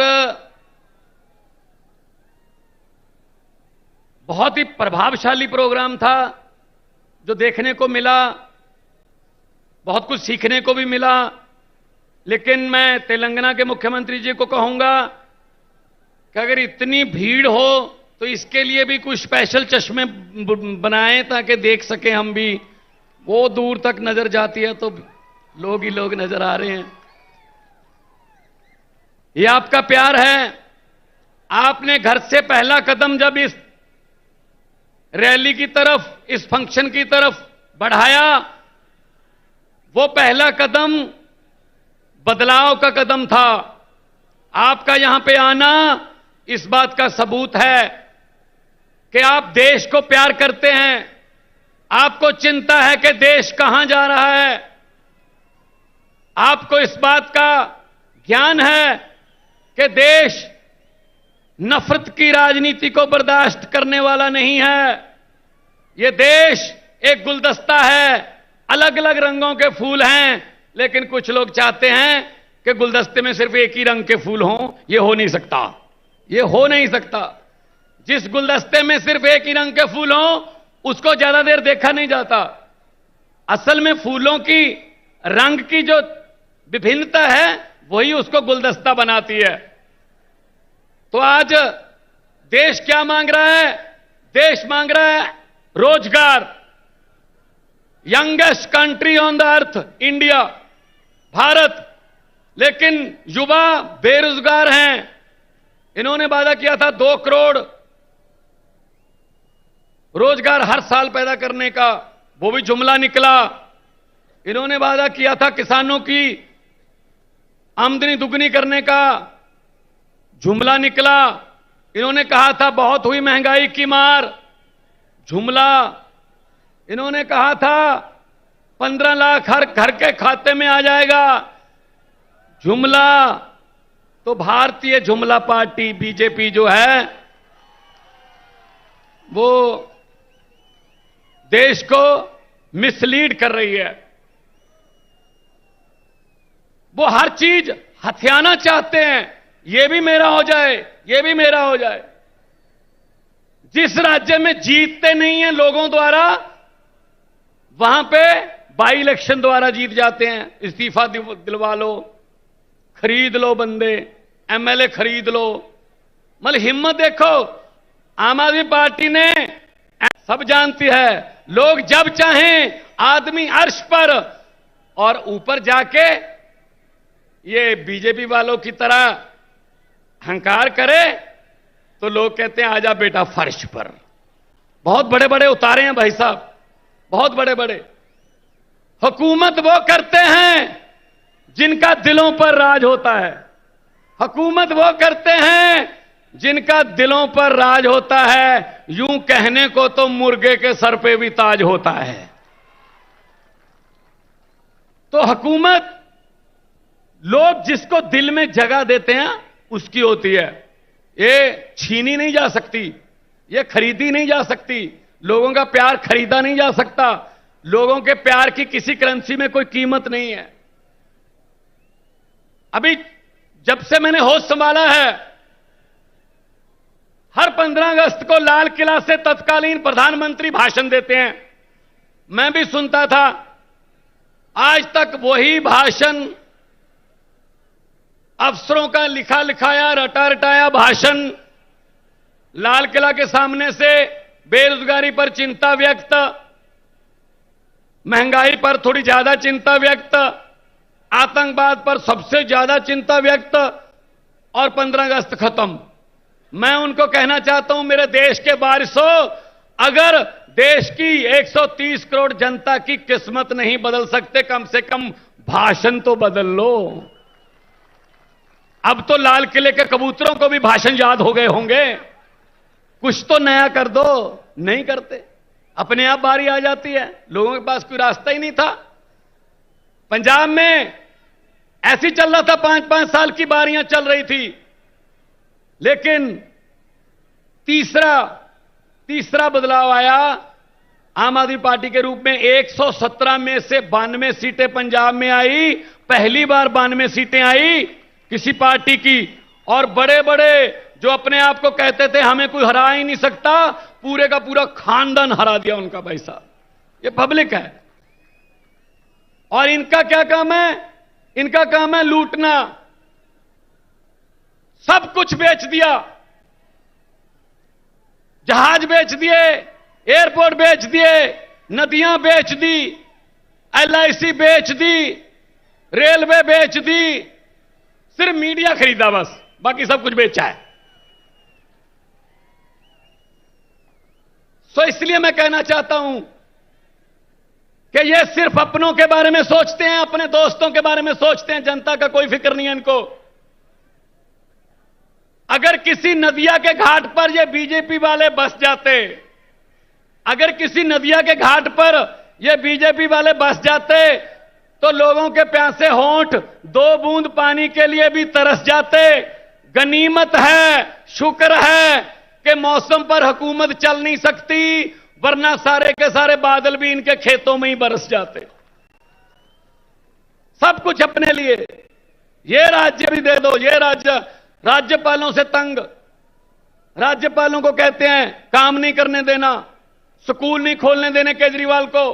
केजरीवाल अगर चाहे कि मैं टीचरों को फिनलैंड जाके ट्रेनिंग दिलवा के दिल्ली के बच्चों के लिए लेटेस्ट शिक्षा का प्रबंध करूंगा, कहते नहीं जा सकते, यहीं रहो। और जब वैसे केजरीवाल के स्कूलों के बारे में कोई फाइल नहीं आगे बढ़ती कि अच्छे हो जाएं, जब ट्रंप की पत्नी ने कहा मैंने सरकारी स्कूल देखने हैं, तब केजरीवाल वाला स्कूल दिखाना पड़ा, क्योंकि पता था उनको कि हमारे वालों में कुछ है नहीं, इधर वाला दिखा देते हैं। तो ये है इनका भारत का एजेंडा। सो मैं यही कह रहा हूं, काम हो सकता है अगर नियत अच्छी हो। यहां आए हैं, कुछ सीखने आए हैं। ये वाला कार्यक्रम, ये आंखों का, क्योंकि पंजाबी में कहावत है, दंद गए ता स्वाद गया, अखां गईयां ता जहान गया। दांत गए तो स्वाद गया, आंखें गई तो जहान गया। तो ये प्रोग्राम बहुत ही अच्छा, हम तो सीख के गए हैं। पंजाब में भी मैं इसी तर्ज पर शुरू करूंगा सारा प्रोग्राम। ये अच्छी चीज कहीं से भी सीखी जा सकती है, अच्छी चीज कहीं से भी सीख लो। ये नॉलेज शेयरिंग का जमाना है, स्टार्टअप का जमाना है, दुनिया गांव बन गई है, कहीं से भी कुछ भी सीख लो। तो मैं तो आज आपको ये कहने के लिए आया हूं और बधाई भी देने आया हूं आपके मुख्यमंत्री जी को, जिन्होंने संघर्ष किया और तेलंगाना के लिए संघर्ष किया, और तेलंगाना देश में चमक रहा है। और देश, क्योंकि देश जो है वो रंग बिरंगे फूलों का देश है। मैंने पार्लियामेंट में बोला था, ये कह रहे थे, डिबेट चल रही थी, 2-2 घंटे के भाषण दे रहे थे ये बीजेपी वाले, इस समाज को ये, इस समाज को ये बरादरी, ये समाज। मैंने कहा जी मुझे टाइम दे दीजिए, कहते टाइम है नहीं। मैंने कहा जी 30 सेकंड दे दीजिए स्पीकर साहब। कहते 30 सेकंड में क्या बोलोगे? मैंने 30 सेकंड में बोला। 30 सेकंड में मैंने कहा कि लंबे सफर को मीलों में मत बांटिए, लंबे सफर को मीलों में मत बांटिए, कौम को कबीलों में मत बांटिए। एक बहता दरिया है मेरा भारत देश, इसको नदियों और झीलों में मत बांटिए। सब कुछ आ गया इतने में, यहां ना पहुंचे रवि, वहां पहुंचे कवि। तो पंजाब में 100 मोहल्ला क्लिनिक 15 अगस्त को बना दिया था, 26 जनवरी तक 400 और 500 मोहल्ला क्लिनिक बन गए। स्कूलों का कायापलट कर रहे हैं, एजुकेशन की तरफ ध्यान दे रहे हैं। करप्शन हमने लगभग बंद कर दी और पकड़ पकड़ के इनके कांग्रेस के जो जो करप्ट नेता थे वो जेल में हैं। और कांग्रेस के बारे में तो ये मशहूर हो गया अब कि कांग्रेस किसी भी स्टेट में चेंज नहीं है, एक्सचेंज है। वो तो बस किसी की 2-4 एमएलए कम हैं तो कांग्रेस से खरीद लो, बहुमत जरा और तगड़ा करना है तो इधर से खरीद लो। वो तो कांग्रेस को तो अपने ऑफिस पे लिख लेना चाहिए, यहां पर लोगों द्वारा जिताए गए विधायक सस्ते रेटों पर बेचे जाते हैं। ये हालत है उनकी। उनका भी उतना ही कसूर है इस देश की बर्बादी में, जो आजकल चल रही है बर्बादी। तो देश नंबर 1 बनाना है ना। सब कुछ दिया इस देश को भगवान ने, हर किस्म का मौसम दिया, पहाड़ दिए, नदियां दी, कोयला दिया, मारूथल, पानी, समंदर, क्या और इतने मेहनती लोग 130 करोड़। बस एक चीज नहीं दी, सच्ची नीयत वाले नेता बहुत कम दिए हैं। सच्ची नीयत वाली सरकार आ गई देश में, यही देश नंबर 1 बनेगा, यही देश नंबर 1 बनेगा। और मैं आखिर में 2 नारे लगवाऊंगा। शहीद आजम भगत सिंह, राजगुरु सुखदेव जब अंग्रेजों के साथ लड़ रहे थे आजादी के लिए, तब वो नारा लगाते थे और उस नारे से अंग्रेजों की महलों की खिड़कियां कांप जाती थी। दोनों हाथ ऊपर करके नारा लगाना है, उनकी आत्मा को भी सुकून मिलेगा। चलो हैं अभी खमम में लोग जिन्होंने हमारा इनकलाब का नारा दिया, बुझने नहीं दिया। इस दिए में चाहे हमें तेल की जगह अपना खून डालना पड़े, लेकिन इनकलाब का दिया बुझने नहीं देना। दोनों हाथ ऊपर उठाकर इनकलाब इनकलाब। అనునిత్యం బీజేపీ రాక్షస పాలనతోని సంఘర్షించే వ్యక్తి, అనునిత్యం చాలా ఇబ్బందులకు గురవుతూ కూడా తన గరిమను, ఢిల్లీ ప్రజల ఆత్మగౌరవాన్ని కాపాడిన వ్యక్తి, ప్రజల యొక్క హక్కుల కోసం, అనేక రకాల హక్కుల కోసం పోరాట చేసినటువంటి వ్యక్తి ఢిల్లీ ముఖ్యమంత్రి గారు గౌరవనీయులు శ్రీ అరవింద్ కేజ్రీవాల్ గారు. వారి సందేశం ఇవ్వాలని కోరుతున్నాం.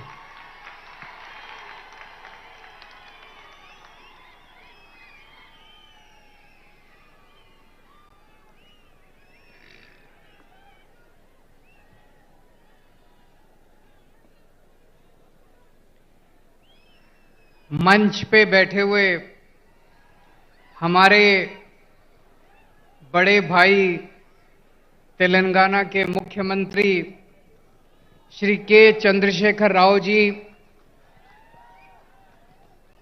मंच पे बैठे हुए पंजाब के मुख्यमंत्री भगवंत सिंह मान साहब, उत्तर प्रदेश के बेहद लोकप्रिय नेता और पूर्व मुख्यमंत्री श्री अखिलेश यादव जी, सीपीआई के जनरल सेक्रेटरी डी राजा साहब, मंच पे बैठे हुए अन्य सभी गणमान्य लोग और यहां पे इतनी भारी संख्या में आए हुए मेरे सभी प्यारे बहनों, भाइयों, माताओं, बुजुर्गों, बच्चों, आप सब लोगों को मेरा नमस्कार, सबको मेरा प्रणाम। सबसे पहले राव साहब को मैं बहुत बहुत शुक्रिया अदा करना चाहता हूं। आज मुझे तेलंगाना बुलाने के लिए उन्होंने आज 2 बहुत महत्वपूर्ण कार्यक्रमों में हमें शामिल होने का मौका दिया और उसके बाद आप लोगों से बातचीत करने का मौका दिया।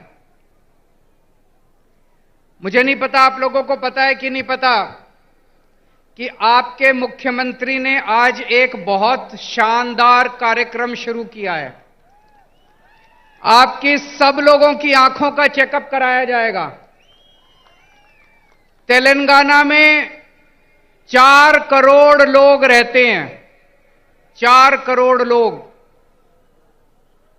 सब लोगों की, बच्चों की, बूढ़ों की, आदमी की, औरत की, इस धर्म की, उस धर्म की, अमीर की, गरीब की, सब लोगों की आंखों का चेकअप केसीआर साहब मुफ्त में कराने जा रहे हैं।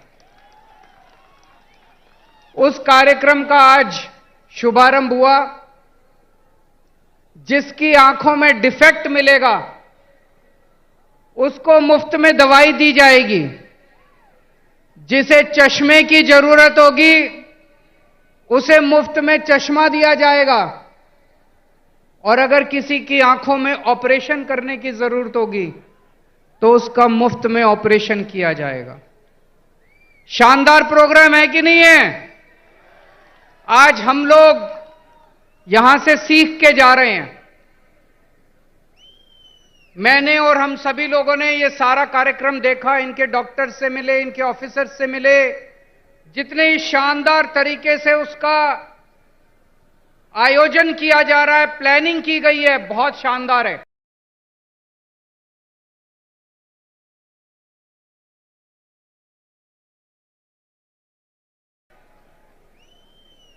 मैं जाके इस पूरे कार्यक्रम को दिल्ली में भी लागू करूंगा। और अभी अभी भगवंत साहब मान साहब ने ऐलान किया कि इस पूरे कार्यक्रम को पंजाब में भी लागू किया जाएगा। फिर केसीआर साहब ने हमें ये बिल्डिंग दिखाई। तेलंगाना में 33 जिले हैं, 33 डिस्ट्रिक्ट्स। उसमें से 17 डिस्ट्रिक्ट्स में उन्होंने बताया कि डिस्ट्रिक्ट इंटीग्रेटेड ऑफिशियल कॉम्प्लेक्स बन चुका है। मतलब ये इस बिल्डिंग में जिले के लेवल के सारे ऑफिसेज हैं। कलेक्टर भी यही है, सिंचाई विभाग भी यही है, तहसीलदार भी है। सारे विभाग इसी बिल्डिंग के अंदर हैं ताकि अगर कोई नागरिक आए तो उसे जगह जगह धक्के ना खाने पड़े। सारे काम एक बारी वो यहां पे आए और उसका काम हो जाए। ये भी बहुत अच्छा कॉन्सेप्ट है, इसको भी हम लोग लागू करेंगे। मैं समझता हूं अगर हम अपने देश के अंदर आपस में एक दूसरे से सीखने का प्रयास करें, लड़ने की बजाय, हमें लड़ना नहीं है, हमें सीखना है एक दूसरे से। अगर हम एक दूसरे से सीखने की कोशिश करें तो हमारा देश कहां से कहां पहुंच सकता है, बहुत आगे बढ़ सकता है हमारा देश।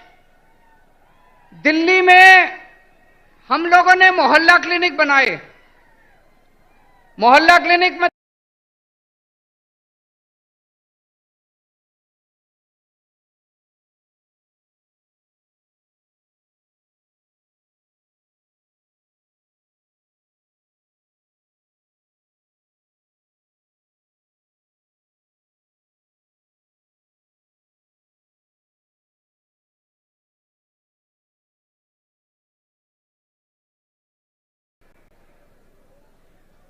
आपके मुख्यमंत्री केसीआर साहब हमारे मोहल्ला क्लिनिक देखने के लिए दिल्ली आए।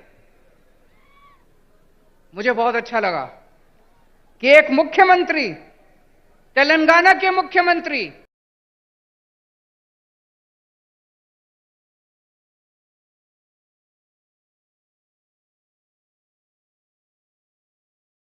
मोहल्ला क्लिनिक दिखाने ले गए।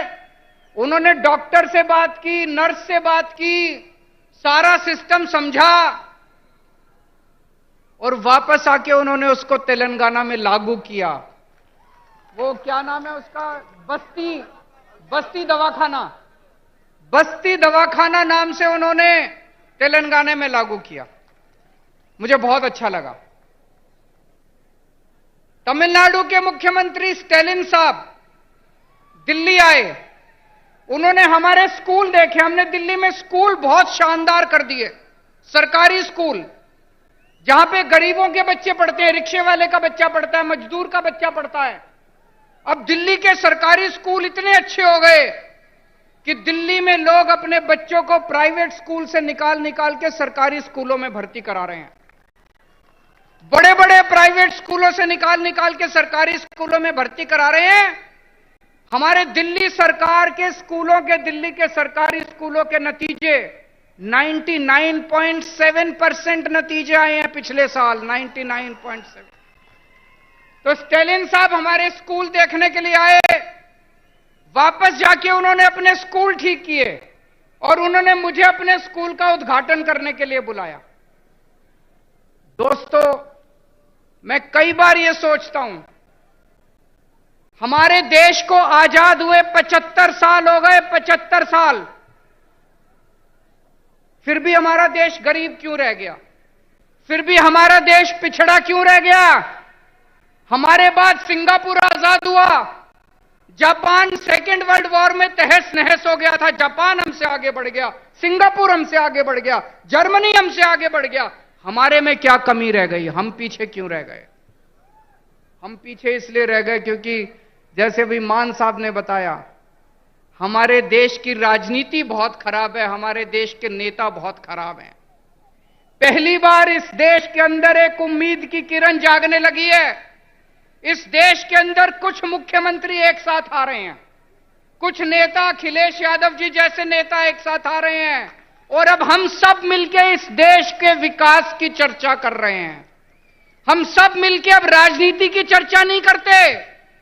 आज पूरा दिन सुबह से शाम तक हमने बैठ के चर्चा की कि इस देश के अंदर शिक्षा अच्छी कैसे होनी चाहिए, देश के अंदर अस्पताल अच्छे कैसे होने चाहिए, देश के अंदर सिंचाई अच्छी कैसे होनी चाहिए, किसानों के लिए क्या कर सकते हैं, मजदूरों के लिए क्या कर सकते हैं। देश के कुछ मुख्यमंत्री इकट्ठे होकर ये करने लगे। हम एक दूसरे से सीखना चाहिए हम लोगों को। मुझे याद है बचपन में जब मैं 10वीं क्लास में पढ़ता था, उस टाइम से हम सुन रहे हैं केरला में स्कूल बहुत अच्छे हैं, केरला में अस्पताल बहुत अच्छे हैं, उस टाइम से सुन रहे हैं। अगर केरला में स्कूल हॉस्पिटल अच्छे हैं तो अभी तक बाकी देश में क्यों नहीं हुए? अभी तक हो जाने चाहिए थे बाकी देश में भी, क्यों नहीं हुए अभी तक बाकी देश में? हम सारे आपस में लड़ते रहते हैं, हम सारे पार्टियां आपस में लड़ते रहते हैं, सारे नेता आपस में लड़ते रहते हैं। आज मुझे बड़े दुख के साथ कहना पड़ रहा है, अभी अभी कई सारे वक्ताओं ने कहा तमिलनाडु का गवर्नर तमिलनाडु की सरकार को तंग कर रहा है, तेलंगाना का गवर्नर राव साहब को तंग कर रहा है, दिल्ली का गवर्नर मेरे को तंग कर रहा है, पंजाब का गवर्नर मान साहब को तंग कर रहा है। ये गवर्नर तंग नहीं कर रहे, मोदी साहब तंग कर रहे हैं। गवर्नर तंग नहीं कर रहे, गवर्नर को बेचारे को क्या लेना देना। गवर्नर को तो बड़ा सा बंगला मिल गया, आलीशान गाड़ी मिल गई, एयर कंडीशन माहौल मिल गया, नौकरी मिल गई, 5 साल ऐश करने के लिए आता है गवर्नर। गवर्नर को क्या लेना देना। दिल्ली से फोन आता है, राव साहब को काम मत करने दो, अड़चन अड़ाओ, आता है कि नहीं आता है? दिल्ली से फोन आता है, भगवंत मान को काम मत करने दो, अड़चन अड़ाओ। मोदी साहब का फोन आता है, केजरीवाल को काम मत करने दो, अड़चन अड़ाओ। जिस देश का प्रधानमंत्री 24 घंटे बैठ के ये सोचता है कि मेरे को अब इसको तंग करना है, मेरे को अब उसको तंग करना है, वो देश तरक्की कैसे करेगा? दोस्त, आप में से कौन कौन बेरोजगार है? जरा हाथ खड़े करें, जो बेरोजगार है, जो अनएम्प्लॉयड है। मुझे लगता है मेरी भाषा शायद समझ नहीं आ रही है, अनएम्प्लॉयड तो बहुत लोग हैं। आज देश का एक एक युवा बेरोजगारी से त्रस्त है। हमारे प्रधानमंत्री को बेरोजगारी से कोई लेना देना नहीं है। वो 24 घंटे बैठ के ये सोचते हैं मैं किस मुख्यमंत्री को तंग करूं, किसके ऊपर मैं सीबीआई छोड़ूं, किसके ऊपर मैं इनकम टैक्स की रेड डलवाऊं, किसके पीछे मैं ईडी छोड़ूं। आज पूरे देश के अंदर इतनी महंगाई हो गई है, एक आम आदमी को अपना घर चलाना मुश्किल होता जा रहा है, अपने बच्चे पालने मुश्किल होते जा रहे हैं। लेकिन देश के प्रधानमंत्री को महंगाई की, बेरोजगारी की कोई चिंता नहीं है। वो ये सोचते हैं आज मैं किसके एमएलए खरीदूं, इस पार्टी के एमएलए खरीदूं, इस सरकार को गिराऊं। ऐसे तो देश तरक्की नहीं कर सकता। दोस्तों, 2014 में आप लोगों ने पूरे देश के लोगों ने बड़ी उम्मीद के साथ इन लोगों को भारी बहुमत दिया था, और एक एक बार नहीं, 2-2 बार आप लोगों ने इनको बहुमत देके जिताया। लेकिन अब देश बदलाव मांग रहा है। लोगों को पता चल गया कि ये लोग देश बदलने के लिए नहीं आए, ये केवल और केवल देश बर्बाद करने के लिए आए हैं।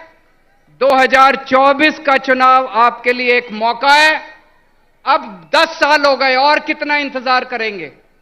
2024 के अंदर सारे देश को मिलके इनको उखाड़ फेंकना है और ऐसी सरकार लेके आनी है जो देश के बारे में सोचे, बेरोजगारी के बारे में सोचे, महंगाई के बारे में सोचे, आपके बच्चों की शिक्षा के बारे में सोचे, आपके परिवार का इलाज कराने के बारे में सोचे, देश की तरक्की करने के लिए सोचे, ना कि लोगों से बदला लेने के लिए सोचे। दोस्तों बहुत बहुत शुक्रिया। ఇప్పుడు మన గౌరవ ముఖ్యమంత్రి వర్యులు మరియు భారత అధ్యక్షులు గౌరవనీయులు కేసీఆర్ గారు ప్రసంగిస్తారు. ఒక్కసారి అందరూ పెద్ద ఎత్తున చప్పట్లతోని కేసీఆర్ గారి నాయకత్వం, కేసీఆర్ గారి నాయకత్వం, జై తెలంగాణ.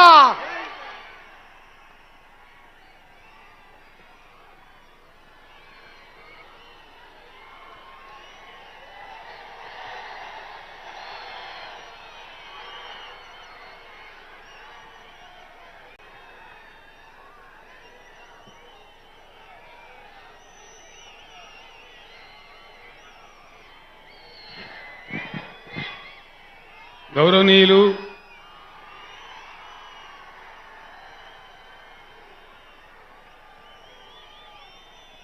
ఢిల్లీ రాష్ట్ర గౌరవనీయులు డి రాజా గారు ఇంతకు ముందే మనకు సందేశం ఇచ్చి కేరళకు వెళ్ళినటువంటి గౌరవనీయులు కేరళ ముఖ్యమంత్రి వర్యులు విజయన్ గారు వేదికను అలంకరించిన సిపిఐ సిపిఎం రాష్ట్ర కార్యదర్శులు, ఆంధ్రప్రదేశ్ బీఆర్ఎస్ అధ్యక్షులు శ్రీ తోట చంద్రశేఖర్ గారు, గౌరవనీయులైన రాష్ట్ర మంత్రివర్గ సభ్యులు, బీఆర్ఎస్ పార్టీ రాష్ట్ర కార్యవర్గ సభ్యులు, మన పార్లమెంటరీ పార్టీ నాయకులు గౌరవనీయులు డాక్టర్ కేశవరావు గారు, శ్రీ నామా నాగేశ్వరరావు గారు, గౌరవనీయులైన పార్లమెంట్ సభ్యులు, శాసన మండలి సభ్యులు, శాసనసభ్యులు, జడ్పీ చైర్మన్లు, వివిధ జిల్లాల నుంచి వచ్చినటువంటి పార్టీకి సంబంధించిన వివిధ స్థాయిల నాయకులు, ఖమ్మం జిల్లా నలుచెరుగుల నుంచి ఖమ్మం చరిత్రలోనే ఇంత అద్భుతమైన భారీ బహిరంగ సభకు తరలి వచ్చినటువంటి నా ఆత్మీయ బంధువులందరికీ కూడా పేరు పేరున ప్రతి ఒక్కరికి హృదయపూర్వక ధన్యవాదాలు. నాకు కూడా చాలా ఆశ్చర్యం కలుగుతా ఉంది. మీకు భాష అర్థం కాకపోయినా చాలా చక్కగా ఇంతసేపు ఇంత ఓపికతోని మీరు సమయం కోసం వేచి ఉన్నారంటేనే ఇది ఈ దేశంలో ప్రబలమైన మార్పుకు సంకేతం అని చెప్పి నేను భావిస్తా ఉన్నా.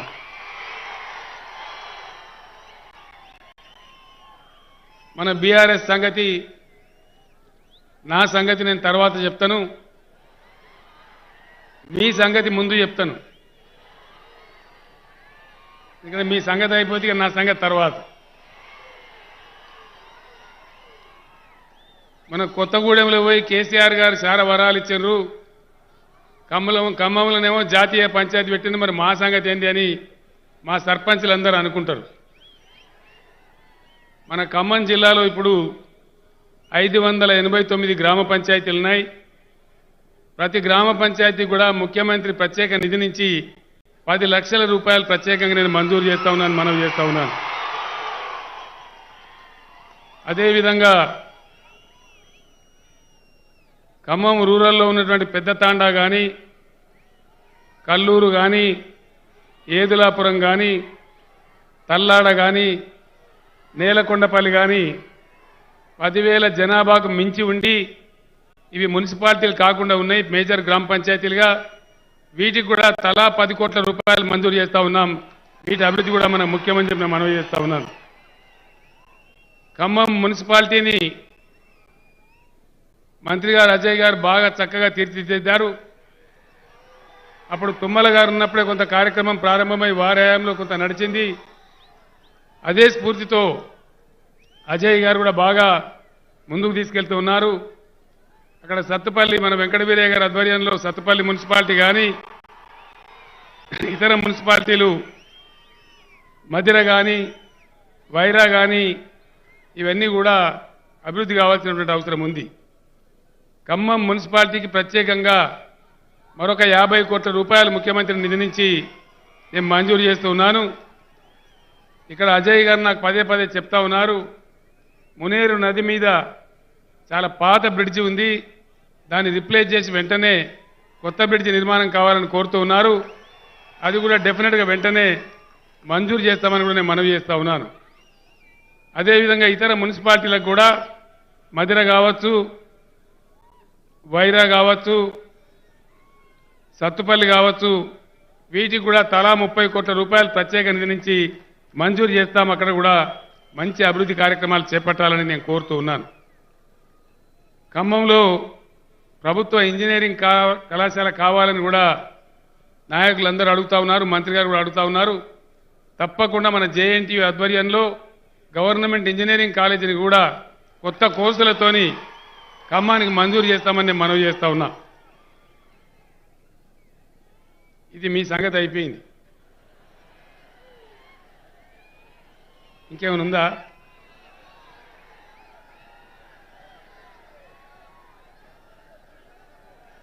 జర్నలిస్టులదా?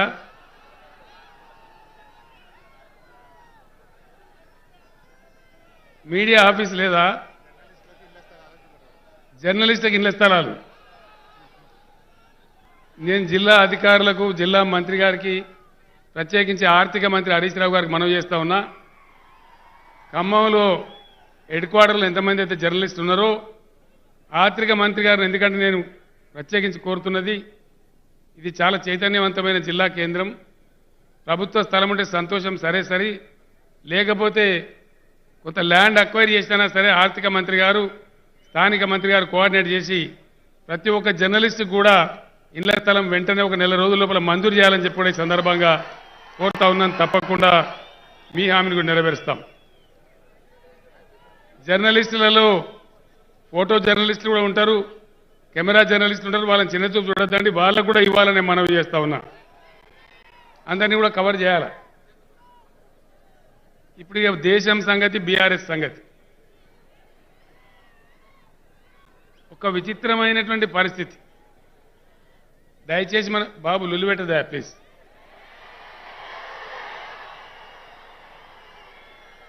ఇప్పుడు నేను ఇక్కడ మొత్తుకుంటే నువ్వు అక్కడ మొత్తుకుంటే ఏది అర్థం కావాలి?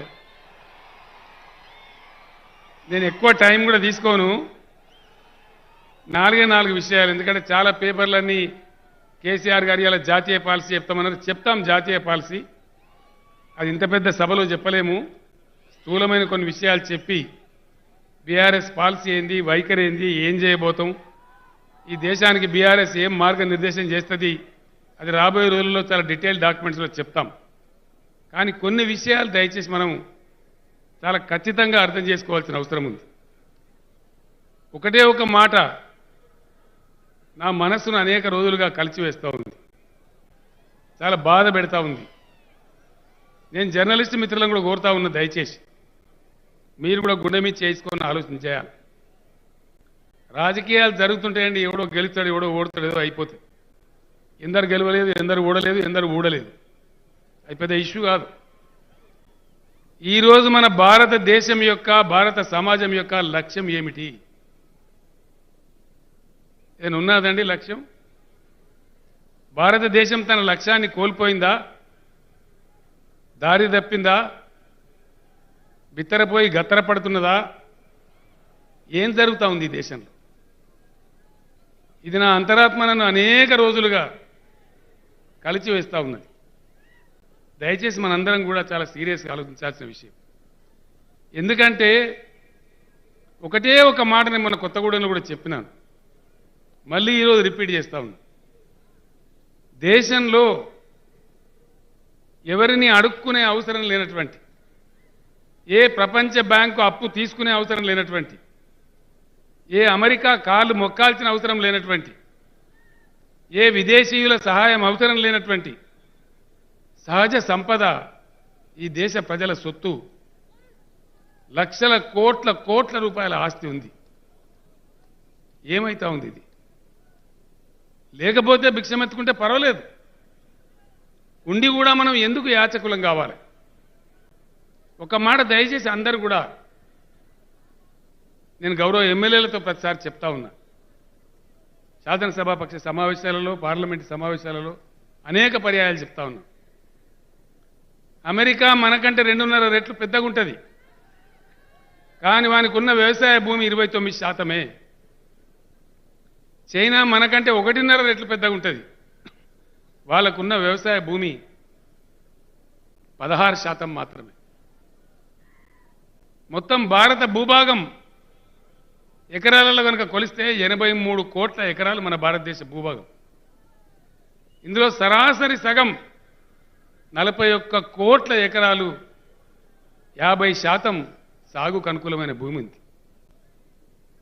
అపారమైన జల సంపద ఈ దేశంలో కురిసే వర్షపాతం 1,40,000 టీఎంసీలు, 4,000 బిలియన్ క్యూబిక్ మీటర్స్.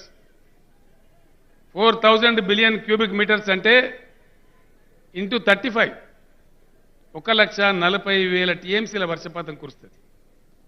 అందులో 70% ఆవిరైపోతుంది. అంటే రమారమి 70,000 టీఎంసీలు ఆవిరైపోతే మనం ఉపయోగించుకోగలిగే నీరు పుష్కలంగా 70,000-75,000 టీఎంసీల నీరు ఉంది. భూమి ఉంది, నీరు ఉంది, అద్భుతమైనటువంటి సోలార్ ఇన్సిడెన్స్, పంటలు పండడానికి అవసరమైనటువంటి సూర్యరశ్మి, సూర్యకాంతి అద్భుతంగా కలిగి ఉన్న దేశం. సముద్ర తీర ప్రాంతాలలో ఉండే హ్యూమిడ్ వెదర్ కావచ్చు, ల్యాండ్ లాక్డ్ అంటే భూమి తీరం లేకుండా ఉన్న తెలంగాణ, మధ్యప్రదేశ్, ఉత్తరప్రదేశ్, ఢిల్లీ లాంటి రాష్ట్రాలు కావచ్చు, పంజాబ్, హిమాచల్, కాశ్మీర్ లాంటి శీతల రాష్ట్రాలు కావచ్చు, 3 డిఫరెంట్ అద్భుతమైనటువంటి ఆగ్రో క్లైమేటిక్ జోన్స్ ఉన్నవి. ఇండియాలో యాపిల్ కూడా పండుద్ది, మామిడికాయలు కూడా పండుద్ది. ఇది ఇతర దేశాలలో ఉండదు. ఇందాకనే పెద్దలందరూ కూడా సహచర ముఖ్యమంత్రులు చెప్పిన విధంగా కష్టించి పనిచేసే జాతి రత్నాలు 139 కోట్ల జనాభా ఉంది. ఇన్ని కలిగి ఉన్న దేశంలో మెక్డొనాల్డ్ పిజ్జాలు, మెక్డొనాల్డ్ బర్గర్లా మనం తినేటి.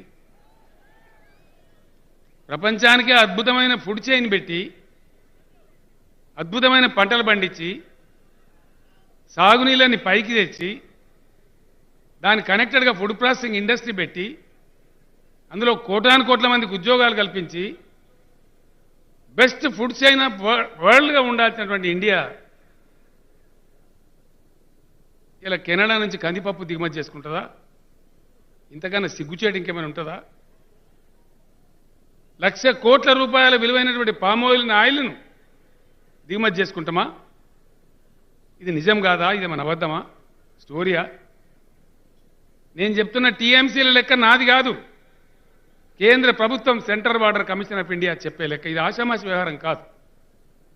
దయచేసి జర్నలిస్ట్ మిత్రులతో నేను కోరుతాను, దీన్ని చర్చ పెట్టండి దయచేసి, ప్లీజ్, ఫర్ గాడ్స్ సేక్. 70,000 టీఎంసీల నీళ్ళు అందుబాటులో ఉంటే ఈ రోజుకు దేశం ఎత్తుకొని వాడుకుంటున్నది కేవలం నికరంగా 19,000, 20,000 టీఎంసీలు మాత్రమే. 75 సంవత్సరాల స్వతంత్రం తర్వాత కోట్లాది మందికి ఈరోజు కూడా విషపు మంచినీళ్ళ గతి. ఎవరు దీనికి బాధ్యులు? ఎవరు ఈ పాపాత్ములు? అందుకే నేను అడిగింది, దేశానికి ఒక లక్ష్యం ఉందా? భారతదేశానికి మన లక్ష్యం కోల్పోయినాం. మనం స్వాతంత్రం వచ్చిన తొలినాళ్లలో వేసిన కొన్ని ప్రణాళికలు, కట్టిన కొన్ని ప్రాజెక్టులు తప్ప తర్వాత అతిగతి లేదు. ట్రిబ్యునల్ వేస్తారండి. ఒక ఉదాహరణ చెప్తున్నాను నేను. మన రాష్ట్రంలోనే కృష్ణా జలాల వివాదం మీద బ్రజేష్ కుమార్ ట్రిబ్యునల్ వేసినారు. 19 ఏళ్ళు గడిచిపోయి 20వ సంవత్సరం పడ్డది. హరి లేదు, శివ లేదు. ఆ జడ్జి ముసలివాడు 4 తీసుకొచ్చి కుర్చీలో కూర్చోబెడతారు. ఆయన ఎప్పుడు హరి అంటాడో ఇవన్నీ తెలియదు. 20 ఏండ్లు దాటుతుంటే ట్రిబ్యునల్ ఉలుకు పలుకు లేకపోతే ఆయన తీర్పు చెప్పేది ఎప్పుడు? ఆ తర్వాత దాని మీద ఉన్న మగవాళ్ళు మళ్ళీ గ్రీన్ ట్రిబ్యునల్, ఈ ట్రిబ్యునల్, ఆ ట్రిబ్యునల్ వాళ్ళు క్లియర్ చేసేది ఎప్పుడు? తర్వాత డిజైన్లు అయ్యేది ఎప్పుడు? నిధులు సమకూరేది ఎప్పుడు? ప్రాజెక్టులు కట్టేది ఎప్పుడు? ప్రజలకు సాగునీళ్లు తాగునీళ్లు వచ్చేది ఎప్పుడు? దీనికి ఏమన్నా అమెరికా నడుకోవన్నా, అంతర్జాతీయ రాజనీతి కావన్నా, ప్రపంచ బ్యాంకు దగ్గర చిప్పబట్టుకోవన్నా ఏది అవసరం లేదే. అవసరం లేదు కదా, ఇది ఫ్యాక్ట్ కదా. ఇది శాత కాదు, మంచినీళ్ళు ఇయ్యే శాత కాదు. నదులలో వారి నీళ్లు సముద్రానికి పోతుంటే నోళ్ళల్లో పెట్టుకొని కూర్చొని కహానీలు చెప్పి కథలు చెప్పి. ఇంకొక మాటనండి, ఎక్కడ ప్రజలను గోల్మాలు దింపుతున్నారు, ఎక్కడ మనం మోసపోతున్నాం. జింబాబ్వే అనే ఒక చిన్న దేశంలో 6533 టీఎంసీల రిజర్వాయర్ ఉంది. జింబాబ్వేలో జాంబేజీ నది మీద, మా జర్నలిస్టులు రాయాలి దయచేసి. రష్యాలో అంగారా నది మీద 5968 టీఎంసీల ప్రాజెక్టు ఉంది. వోల్టా నది మీద ఘనా దేశంలో 5085 టీఎంసీల ప్రాజెక్టు ఉంది. కెనడాలో మణికూగాన్ నది మీద 4944 టీఎంసీల ప్రాజెక్టు ఉంది. ఈజిప్టులో నైలు నది మీద 4500 టీఎంసీల ప్రాజెక్టు ఉంది. మన పొరుగు దేశమైన చైనాలో యాంగ్జీ నది మీద 3 గార్జెస్ డ్యామ్ అని 1400 టీఎంసీల ప్రాజెక్టు ఉంది. అమెరికాలో కొలరాడో నది మీద 1200 టీఎంసీల ప్రాజెక్టు ఉంది. మరి మన దేశానికి ఏదండి? ఇంత సువిశాల దేశం, 139 కోట్ల జనాభా, కరువులు చూసినాం, కాటకాలు చూసినాం, వరదలు చూస్తున్నాం. ఏది ఒకటి కూడా వద్దాం మన ముఖానికి? మనం నోసుకోలేదా? మంచినీళ్ళకి బాధపడన్నా? నేను ఒక్కటే ప్రశ్న ఈ దేశాన్ని అడుగుతా ఉన్నా ఈ ఖమ్మం సభ ద్వారా. ఈ నీళ్ళన్నీ సరి అయిన పరిపాలన వచ్చి నదుల నీళ్లు భూమి మీదకి మళ్ళీ ప్రజల దాహం, పొలాల దాహాన్ని తీర్చానా? మనం సన్నాసులాగా ఇట్లే ఉండన్నా? దయచేసి దేశం ఆలోచించాలని చెప్పి నేను కోరుతా ఉన్నా. ఇది ప్రశ్నించడానికి, ఈ చైతన్యం తేవడానికి, దీన్ని సాధించడానికి పుట్టిందే బీఆర్ఎస్ అని నేను మనవి చేస్తా ఉన్నా. ఖచ్చితంగా 600 సరే, తెలంగాణ ఉద్యమం లాంటి భారతదేశ వ్యాప్తంగా ఉద్యమం వచ్చైనా సరే, ప్రభుత్వాల మెడలు వంచి సహజ సిద్ధంగా భగవంతుడు ఇచ్చినటువంటి ఈ ప్రకృతి సంపద, ఇప్పటిదాకా ప్రజలు వంచబడ్డారు, ఇది భూమి మీదకి రావాలి, దానికోసం పోరాటం జరగాలి. లేకపోతే మనం ముందుకు పోలేం. ఒక బకెట్ నీళ్ల కోసం చెన్నై నగరం అర్రులు చాచన్నా? తన్నీర్ సినిమా వచ్చినా కూడా మనకు దాన్ని చూసి కూడా సిగ్గురాదా? దేనికోసం? ఇంకా దీనిలో లొడా రాజకీయాలు మాట్లాడడం, గంటలు ఉపన్యాసాలు చెప్పడం, ఇదేనా భారతదేశం? ఈ దేశం యొక్క పరమార్థం? నీటి యుద్ధాలు ఎందుకండి? ఇంతకుముందే ఆయన చెప్పిండు, పంజాబ్ సీఎం గారు సట్లెజ్ దాని ఉపనదులైనటువంటి రావి, బియాస్ మీద పంజాబ్, హర్యానా రోజు దన్నుకుంటా ఉంటాయి. ఎందుకు దన్నుకోవాలి? మహానది నీళ్ల కోసం ఒరిస్సా, ఛత్తీస్గఢ్ యుద్ధం, నర్మదా జలాల కోసం గుజరాత్, మధ్యప్రదేశ్ల మధ్యలో కొట్లాట, కావేరీ జలాల కోసం తమిళనాడు, కర్ణాటకలో కొట్లాట, మన గోదావరి నదుల మీద మహారాష్ట్ర, కర్ణాటక, తెలంగాణ, ఆంధ్ర పంచాయతీ. ఇవి ఇట్నే కొనసాగుతూనే ఉండన్నా? చాటలో తౌడుపోసి కుక్కలకు కొట్టాడబెట్టినట్టు రాష్ట్రాల మధ్య తాగులాటలు పెట్టి, చాతగాక పరిపాలన చేయరాక, చట్టస్ఫూర్తి దేక, సహజంగా ఉన్న ఏ అప్పవసరం లేనటువంటి, ఎవరిని అడుక్కునే అవసరం లేనటువంటి బ్రహ్మాండమైనటువంటి సహజ సంపద భగవంతుడో ప్రకృతి ఇచ్చిన సంపదను ప్రజల కోసం వినియోగించే తెలివి లేక దొల్ల మాటలు, కళ్ళ మాటలు చెప్తూ పొద్దుబుచ్చే పరిపాలకులే ఉండన్నా? లేదు నిజాయితీగా ఇలా మనం చేసుకుంటలేమా? కాళేశ్వరం కాలేదా? పాలమూరు అయితలేదా? సీతారామ పరుగులు పెడతలేదా ఖమ్మంలో? కాదా? సంకల్పం ఉంటే, చిత్తశుద్ధి ఉంటే. కాబట్టి దయచేసి దీన్ని ప్రశ్నించడానికి, ఇది సాధించడానికి సహజ సిద్ధంగా ఉన్న ప్రజల ఆస్తి ప్రజల పాలు కావడానికి అనవసరంగా పెడుతున్న కష్టాలను ఈ భారత జాతిని విముక్తి చేయడం కోసం పుట్టిందే బీఆర్ఎస్. వేరే ఉద్దేశం లేదని చెప్పి నేను మనవి చేస్తా ఉన్నా. ఈ దుర్మార్గానికి ఎవరండి కారణభూతులు? దొందే కాంగ్రెస్ బీజేపీ. भैया हमने कर दिया, उन्होंने रोक दिया. भैया हमने कर दिया, इन्होंने रोक दिया. కాంగ్రెస్ ఉంటే బీజేపీని తిట్టడం, బీజేపీ ఉంటే కాంగ్రెస్ని తిట్టడం, ఈ తిట్ల పురాణమా మనకు కావాల్సింది? మన గొంతులు దడవాన్నా, మన పొలాలు దడవాన్నా, మన పొలాలు బండాన్నా? దయచేసి ఆలోచించాలని చెప్పి నేను కోరుతా ఉన్నా. అదేవిధంగా కరెంటుకి ఏమైందని నాకు అర్థం కాదు. ఈ దేశంలో అందుబాటులో ఉన్న కరెంటు 4,10,000 మెగావాట్లు. దేశం ఏ రోజు కూడా 2,10,000 మెగావాట్లకు మించి వాడలే.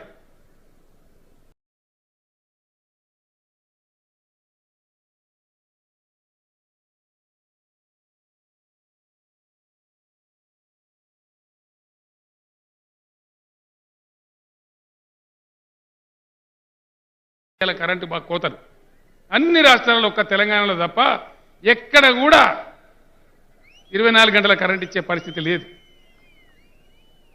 బీఆర్ఎస్ ప్రతిపాదించేది మనకుండేనా? తెలంగాణలో 7 ఏళ్ల కింద మన గతేముండే? బీఆర్ఎస్ లాంటి భావజాలం ఉన్న పార్టీలు అధికారంలోకి వస్తే 2 ఏళ్లలో వెలుగు జిలుగుల భారతదేశం మన తెలంగాణలాగా వెలిగిపోయే భారతదేశాన్ని తయారు చేస్తాం. It is a challenge. రైతులకు ఉచిత విద్యుత్ ఇవ్వమంటే దాని మీద 96 కథలు. వాళ్ళు ఏదో దోపిడీదారులు అన్నట్టు రేవుడీ కల్చర్ అని, ఉచితాలని దానికి పేర్లు పెట్టి దేశానికి అన్నం పెట్టే రైతులను అవమానపరుస్తారు. వేల మంది రైతులు రోజు ఆత్మహత్య చేసుకుంటా ఉన్నారు ఈ దేశంలో. సిగ్గుపడాలి. ఇన్ని సంపదలు, ఇంత భూమి ఉన్న ఈ దేశంలో రైతులు తమ సమస్యల కోసం 13 నెలలు ఎండలో వానలో ఢిల్లీ రాజధానిలో ధర్నా చేసే దుస్థితి ఈ దేశంలో. దయచేసి ఆలోచన చేయండి. ఇదేనా ఈ దేశాన్ని పరిపాలించే విధానం? ఇదేనా మోసం? ఇదేనా దగా? దేశానికి కావాల్సింది ఇదేనా? ఇవ్వలేదా అనుకుంటే వాళ్ళకి ఇష్టమున్న వాళ్ళకి దోషపెట్టడానికి ఇంతకుముందే రాజా గారు చెప్పినారు, విజయన్ గారు చెప్పినారు. సుమారు 11 నుంచి 14 లక్షల కోట్లు ఎన్పీఏల పేరు మీద పెట్టుబడిదారులకు దోషపెట్టినారు. మొత్తం భారతదేశం అంతా మన తెలంగాణలో ఇస్తున్నట్టుగా ఉచిత కరెంటు ఇచ్చి తీరాలి. దానికి అయ్యే ఖర్చు కేవలం 1,45,000 కోట్లు మాత్రమే. బీఆర్ఎస్ గవర్నమెంటు, బీఆర్ఎస్ ప్రతిపాదించే గవర్నమెంట్ వస్తే భారతదేశం మొత్తానికి తెలంగాణ మాదిరిగానే తెలంగాణ మోడల్లో ఉచిత కరెంటు కూడా సప్లై చేస్తామని మనవి చేస్తా ఉన్నా. రైతులకు వాళ్ళ ఆత్మహత్యలు ఆపాలి, స్టెబిలైజ్ కావాలి, రైతు బంధు ఇస్తే దాని మీద కథలు, తర్వాత మళ్ళీ వాళ్ళే ఒప్పుకొని మళ్ళీ వాళ్ళే ఇస్తారు. తెలంగాణ రైతు బంధు లాంటి స్కీమ్ భారతదేశ వ్యాప్తంగా అమలు చేయాలన్నదే బీఆర్ఎస్ నినాదం, బీఆర్ఎస్ డిమాండ్ అని చెప్పి నేను మనవి చేస్తా ఉన్నా. కరెంటు విషయంలో కూడా అదే పద్ధతిలో ముందుకు పోదామని మనవి చేస్తా ఉన్నా. ఇది ఎట్లా ఉన్నది దేశంలో పరిస్థితి? రాజా గారు వినాలి. ప్రస్తుతం బీజేపీ చెప్పేసి నీతి socialise the losses, privatise the profit. ఏదైనా కొంచెం నష్టం వస్తే దాన్ని సమాజాన్ని నెత్తిన రుద్దాలి, ధరలు పెంచాలి అడ్డగోలుగా, సామాన్య ప్రజల మీద ట్యాక్స్లు వేయాలి. పెద్దలు కేశవరావు గారు నా దగ్గర చూస్తున్నారు ఫిలసాఫికల్గా. Socialization of the losses, privatization of the profits. ఇది నేడు బీజేపీ అవలంబించే దుర్మార్గమైనటువంటి పెట్టుబడిదారీ దోపిడీదారుల యొక్క ప్రభుత్వం. నేను సీదా చెప్తా ఉన్న ప్రధానమంత్రి నరేంద్ర మోడీ గారికి, అయ్యా మోడీ గారు, మీ పాలసీ ప్రైవేటైజేషన్, మా పాలసీ నేషనలైజేషన్. ఇలా అమ్ముతా అమ్ముతా అమ్ముతా అంటున్నావు. ఎల్ఐసిని అమ్మాయి పర్వాలేదు, 24 తర్వాత నువ్వు ఇంటికి, మేము ఢిల్లీకి గ్యారంటీగా మళ్ళా ఎల్ఐసిని వాపస్ తీసుకుంటాం. పబ్లిక్ సెక్టర్నే ఆ ఎల్ఐసిని కొనసాగిస్తామని మనం చేస్తా ఉన్నా. ఎల్ఐసి సోదరులకు 42 లక్షల కోట్ల రూపాయల ఆస్తులున్నాయి. లక్షలాది మంది ఎల్ఐసి ఏజెంట్లు ఉన్నారు, లక్షలాది మంది ఉద్యోగులు ఉన్నారు. భారతీయుల ఆత్మతోని, ప్రతి సామాన్యుని కుటుంబంతోని వెనవసుకుపోయిన పేగు బంధం ఉన్న సంస్థ మన ఎల్ఐసి. దాన్ని అప్పనంగా అడ్డికి పావుచేరు ఇష్టం వచ్చిన మా సావుకారులకు అమ్ముతామని మోడీ గారు నువ్వు ఉవ్వులూరుతున్నావు. నువ్వు అమ్మినా మళ్ళా మేము వాపస్ తీసుకుంటాం. ఎల్ఐసి ఏజెంట్ మిత్రులారా, ఎల్ఐసి కార్మికులారా, సింహాల్లాగా గర్జించండి, పిడికిలెత్తండి, బీఆర్ఎస్ను బలపరచండి, ముందుకు పోదాం, మన ఎల్ఐసిని రక్షించుకుందామని నేను మనవి చేస్తా ఉన్నా. అదేవిధంగా కరెంటు స్వాతంత్రం వచ్చిన నాటి నుంచి నేటి దాకా అనేక లక్షల కోట్ల రూపాయల జెన్కోలు, ట్రాన్స్కోల ఆస్తులు, మన కళ్ళ ముందర కనబడే స్తంభాలు, స్టేషన్లు, మన కేటీపీఎస్ లాంటి సంస్థలు లక్షల కోట్ల రూపాయల విలువ చేసి ఉన్నాయి. అవన్నీ ప్రజల ఆస్తులు. వాటిని అప్పనంగా లాసేదో చూపించి షావుకారులకు అప్పచెప్పి ప్రజల ముక్కు విండేటట్టు దాన్ని కూడా ప్రైవేట్ చేసి అప్పనంగా అమ్ముతామంటున్నారు. భారతదేశం లాంటి పెద్ద దేశంలో కరెంటు అతి ముఖ్యమైనటువంటి విషయం కాబట్టి, ప్రగతి సూచికలలో మొదటిది కాబట్టి కరెంటు రంగాన్ని ఖచ్చితంగా పబ్లిక్ సెక్టర్లోనే ఉంచబడుతుంది. అదే బీఆర్ఎస్ పాలసీ. దాన్నే డిమాండ్ చేస్తూ ఉన్నాం. కరెంటు కార్మికులారా పిడికిలు బిగించండి అని నేను పిలిపిస్తా ఉన్నా. ఇక మాట్లాడమంటే రేకు డబ్బాల గులకరాలు వేసి చూపినట్టే లొడా లొడా లడా లడా. ఒక్క పని 75 సంవత్సరాల స్వతంత్ర భారతదేశంలో కడుపు నిండా నీళ్లున్నా మంచినీళ్ళు ఇయ్యలేని అసమర్థ పాలకులు కావన్నా ఇంకా చాలదా? మనకు సిగ్గు రావద్దా? దయచేసి ఆలోచించమని నేను కోరుతా ఉన్నా. మంచినీళ్ళు రావన్నా, సాగునీళ్ళు రావన్నా ఈ డబ్బా రేకుల లొడలొడ లడలడనే విందామా? దయచేసి ఆలోచన చేయండి. కరెంట్ ఇవ్వలేరు, మంచినీళ్ళు ఇవ్వలేరు, అల్లున్నోట్లో అన్నున్న అంగట్లో అన్నున్న అల్లున్నోట్ల శనున్నదన్నట్టు ఎందుకు మోసపోవాలి? హైడ్రో ఎలక్ట్రికల్ ఇంకో 1,00,000 మెగావాట్లకు అవకాశం ఉంది. దేశంలో కోసి గండకి నదులు బీహార్ను వరదలతోని కరువుతోని ముంచెత్తా ఉన్నాయి. ప్రతి సంవత్సరం సగం బీహార్ వరదలు, సగం బీహార్ కరువు. అక్కడ హైడ్రో ఎలక్ట్రికల్ ప్రాజెక్టులు పెట్టినట్టయితే బ్రహ్మాండంగా అద్భుతమైన కరెంట్ వచ్చేటువంటి అవకాశం ఉంది. ఈ విధంగా జరుగుతున్నటువంటి ఈ దేశంలో ప్రజలను మోసగించడానికి, గోల్మాల్ చేయడానికి మోడీ గారు చెప్తారు, government has no business to do business. But we say government has every business to do business wherever it is required. లాభం ఉన్నటువంటి కాడి నుంచి క్రాస్ సబ్సిడైజ్ చేసి పేదలను ఆదుకోవడం అనేది అనాదిగా సమాజం మన భారతీయ రక్తంలో ఉన్నటువంటి సాంప్రదాయం. ధనవంతులు ధర్మశాలలు కట్టించడం మన సాంప్రదాయం. No business to do business. పేదలను సాధలను అందరినీ సావుకారులకు అప్పచెప్పి సాగుకొడతావా? Government has every business to intervene and do. ఆ విధంగా ముందుకోవాల్సిన అవసరం ఉంది. టైం అయినా అదే ఇది ఇప్పుడు 25 అయిందా? ఈ హెలికాప్టర్తో ఇదే తంట. ఈ విధంగా అనేక విషయాలు ఇబ్బందులు పెడతా ఉన్నారు. దళిత జాతి బిడ్డలు ఎవరి కోసం వివక్ష అనుభవించాలి, ఎన్నేళ్ళు అనుభవించాలి? అందుకే పుట్టింది తెలంగాణలో దళిత బంధు పథకం. ఖచ్చితంగా అంబేద్కర్ గారి బాటలో, కన్సీరామ్ గారు చూపించిన బాటలో దళిత జాతి పైకి వచ్చి తీరాలి. భారత దళిత జాతికి నేను పిలిపిస్తా ఉన్నా. తెలంగాణ దళిత బంధు పథకాన్ని సంవత్సరానికి 25 లక్షల కుటుంబాల చొప్పున భారతదేశమంతా అమలు చేయాలని బీఆర్ఎస్ డిమాండ్ చేస్తూ ఉంది. మీరు చేయకపోతే మేం చేసి చూపెడతామనుకుంటే మనవి చేస్తా ఉన్నా. అదేవిధంగా మహిళా అభ్యుదయం ఏ సమాజాలలో మహిళల పాత్ర అన్ని రంగాల్లోకి ఆహ్వానించినరో ఆ దేశాలు చాలా బాగుపడ్డాయి. మన దగ్గర ఎంత తెలివి ఉన్నా నువ్వు వంటింట్లోనే ఉండాలి, మేము మాత్రం బలాదూరు తిరుగుతాం అనే పద్ధతిలో మన దేశం ఉంది. ఈ లింగ వివక్ష పోవాలి, మహిళల యొక్క పాత్రను అన్ని రంగాలలో పెంపొందించాలి. ఆ విధంగా మహిళలకు 35% చట్టసభల్లో రిజర్వేషన్ కూడా బీఆర్ఎస్ ప్రతిపాదిస్తూ ఉంది. ఆ విధంగా ముందుకోవాలని మనవి చేస్తూ ఉన్నా. ఇదే పద్ధతులలో ఇంకా అనేక రకాలుగా ఈ దేశాన్ని మతపరిచి మతపిచ్చి లేపుతా ఉన్నారు.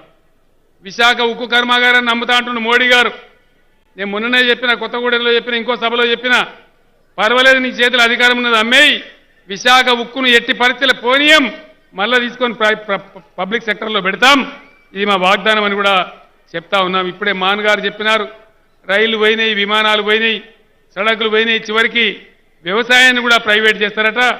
వ్యవసాయాన్ని కూడా ప్రైవేటైజ్ చేసి మన భూములు దానిలో పెట్టి కార్పొరేట్ గద్దలకిచ్చి దానిలో మనమే జీతాలు ఉండే పరిస్థితికి తీసుకొచ్చే కుట్ర కూడా జరుగుతూ ఉంది. నేను మీ అందరినీ ప్రార్థించేది ఒకటే, జ్ఞానం మనకు లేకపోవచ్చు. ఇప్పుడే అరవింద్ గారు చెప్పినారు, భగవంత్ మాన్ గారు చెప్పినారు, జ్ఞానం సొంతంగా ఉండాల్సిన అవసరం లేదు, జ్ఞానం ఎక్కడ దొరికితే అక్కడి నుంచి స్వీకరించాలి. పొరుగునే ఉన్న చైనా ఏ విధంగా ఈరోజు ప్రపంచాన్ని శాసిస్తూ ఉంది. 1980 వరకు మనకన్నా తక్కువ జీడిపి ఉన్నటువంటి చైనా, అణుబాంబు దెబ్బతిని తేరుకొని మళ్ళీ కోరుకున్న జపాన్ ఈరోజు ప్రపంచంలో అద్భుతమైన మేటి దేశంగా వెలుగొందుతూ ఉన్నది. ఏమీ లేని సింగపూర్ అద్భుతమైన ఆర్థిక సౌష్ఠవంతో మన కళ్ళ ముందు కనపడతా ఉన్నది. దక్షిణ కొరియా కానీ, మలేషియా కానీ, ఇంకా ఎన్నో దేశాలు ఉదాహరణలు ఉన్నాయి. అదే పద్ధతిలో మన దేశం కూడా ముందుకోవాలని కోరుతోంది ఈరోజు బీఆర్ఎస్ పార్టీని మనవి చేస్తూ ఉన్నా. అదేవిధంగా మిషన్ భగీరథతోని మనం ధూపదీర్చుకున్నాం. ఇప్పుడే చెప్పినారు అరవింద్ కేజ్రీవాల్ గారు, వారికి ధన్యవాదాలు చెప్తా ఉన్నా. మంచినీళ్ళు కూడా ఏరాదా కేంద్ర ప్రభుత్వానికి? ఇంత పెద్ద ప్రధానమంత్రి ఇంత పొడుగు ఇంత దొడ్డు అని చెప్తే మంచినీళ్ళు ఇచ్చే శాత కాదా? గడా గడా బడా బడా బడా లొల్లి ఎందుక నాకు అర్థం కాదు. పనికి మాలిన లొల్లి, మంచినీళ్ళే శాత కాదా? ఏమడుగుతారు ప్రజలు? మంచినీళ్ళే కదా. 5 ఏళ్ల లోపు మా ప్రభుత్వాన్ని ఎన్నుకోండి, విపక్షాల ప్రభుత్వాన్ని, మిషన్ భగీరథ లాగానే ప్రతి ఇంటికి బ్రహ్మాండంగా నల్లాబెట్టి శుద్ధమైన మంచినీటి జలాలు దేశవ్యాప్తంగా అందించేదే బీఆర్ఎస్ పాలసీ అని కూడా ఈ సందర్భంగా నేను మనవి చేస్తా ఉన్నా. నిరుద్యోగ సమస్యను నివారించడానికి బ్రహ్మాండమైన ఐటీ పారిశ్రామిక రంగాన్ని కూడా ఆవిష్కరించే అవకాశం ఉంది. మన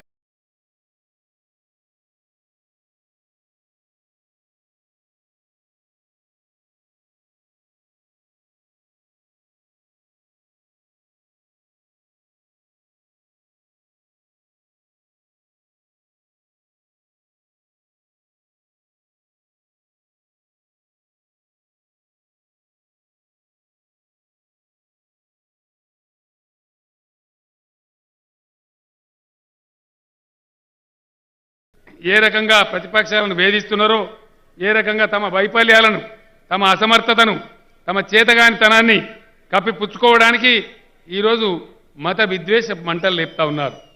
మతం మత్తులో యువతను చెడగొట్టే ప్రయత్నం చేస్తూ ఉన్నారు.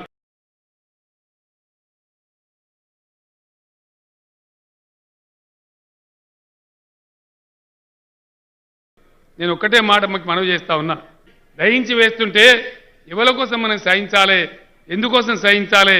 కాబట్టి దయచేసి కర్షక వీరులకు, కరెంటు కార్మికులకు, మహిళా సోదరీమణులకు, దళిత బిడ్డలకు అందరికి కూడా నేను ఒక్కటే మనవి చేస్తా ఉన్నా, అందరం ఏకమైతే ఈ మూర్ఖుల అసమర్థుల పాలనను తొలగించడం కష్టం కాదు. ఒక అద్భుతమైనటువంటి భారతదేశాన్ని ఆవిష్కరింపజేసుకోవడం కోసమే బీఆర్ఎస్ ఆవిర్భవించింది. ఈరోజు ఇంతమంది పెద్దలు కేజ్రీవాల్ గారు, మాన్ గారు, విజయన్ గారు, డి రాజా గారు, అఖిలేష్ యాదవ్ గారు మన మధ్యకు వచ్చి మనకెంతో సంఘీభావాన్ని బలాన్ని ఇచ్చారు. రాబోయే రోజులలో, కొద్ది రోజులలోనే బీఆర్ఎస్ యొక్క టోటల్ పాలసీస్ కూడా బ్రహ్మాండంగా ప్రజల ముందు పెడతాం. దాని మీద రిటైర్డ్ ఐఏఎస్ అధికారులు, మాజీ సుప్రీంకోర్టు జడ్జీలు ఒక 150 మంది పనిచేస్తూ ఉన్నారు. ఫైనల్ డ్రాఫ్టింగ్ జరుగుతూ ఉంది. అవన్నీ త్వరలోనే దేశం ముందు పెడతాం, చర్చకు పెడతాం. సిపిఐ, సిపిఎం లాంటి క్రియాశీల ప్రగతిశీల పార్టీలతో భారత దేశవ్యాప్తంగా బీఆర్ఎస్ కలిసి పనిచేస్తుంది. బ్రహ్మాండంగా ముందుకు పురోగమిస్తాం. అంతిమ విజయం మనదే మనదే మనదే, న్యాయం ధర్మం ఎప్పుడు గెలిచి తీరుతుందని మనవి చేస్తూ ఇంత పెద్ద ఎత్తున వచ్చి దీవించిన మీ అందరికీ కూడా ఎమ్మెల్యేలు కూర్చోవాలి. దయచేసి మనం అత్యలను గౌరవించాలి. మనదే అని మనవి చేస్తూ ఇంత ఓపికతో ఇంత సమయం ఇచ్చి ఈ సభను విజయవంతం చేసిన ప్రతి ఒక్కరికి కూడా నేను ధన్యవాదాలు తెలియజేస్తా ఉన్నా. తన జిల్లా కాకపోయినా వచ్చి ఇక్కడనే మకాం పెట్టి ఈ కార్యక్రమ విజయానికి 6 నిమిషాలు కష్టపడ్డ మన ఆర్థిక మంత్రి హరీష్ రావు గారికి, వారితో పాటు పనిచేసిన అనేక మంది మిత్రులకు, వాలంటీర్ మిత్రులకు, మా పల్లా రాజేశ్వర రెడ్డి గారికి, స్థానిక మంత్రి గారికి, జిల్లా ఎమ్మెల్యేలకు, జిల్లా కార్యకర్తలకు, ప్రతి ఒక్కరికి కూడా నేను పేరు పేరున ధన్యవాదాలు చెప్తూ సెలవు తీసుకుంటా ఉన్నా. జై భారత్, జై భారత్. ధన్యవాదాలు. అతిథుల యొక్క సత్కారము అవి తెచ్చిపెట్టారు.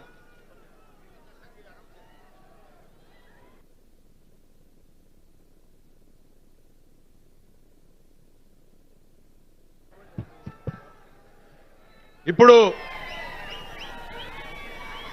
నాకు కూడా చాలా ఆశ్చర్యం కలుగుతా ఉంది.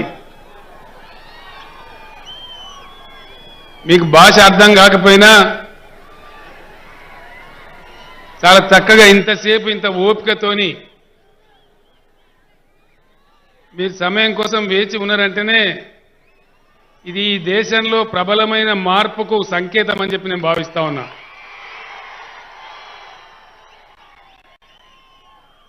మన బీఆర్ఎస్ సంగతి, నా సంగతి నేను తర్వాత చెప్తాను, మీ సంగతి ముందు చెప్తాను. ఎందుకంటే మీ సంగతి అయిపోతే ఇక నా సంగతి తర్వాత.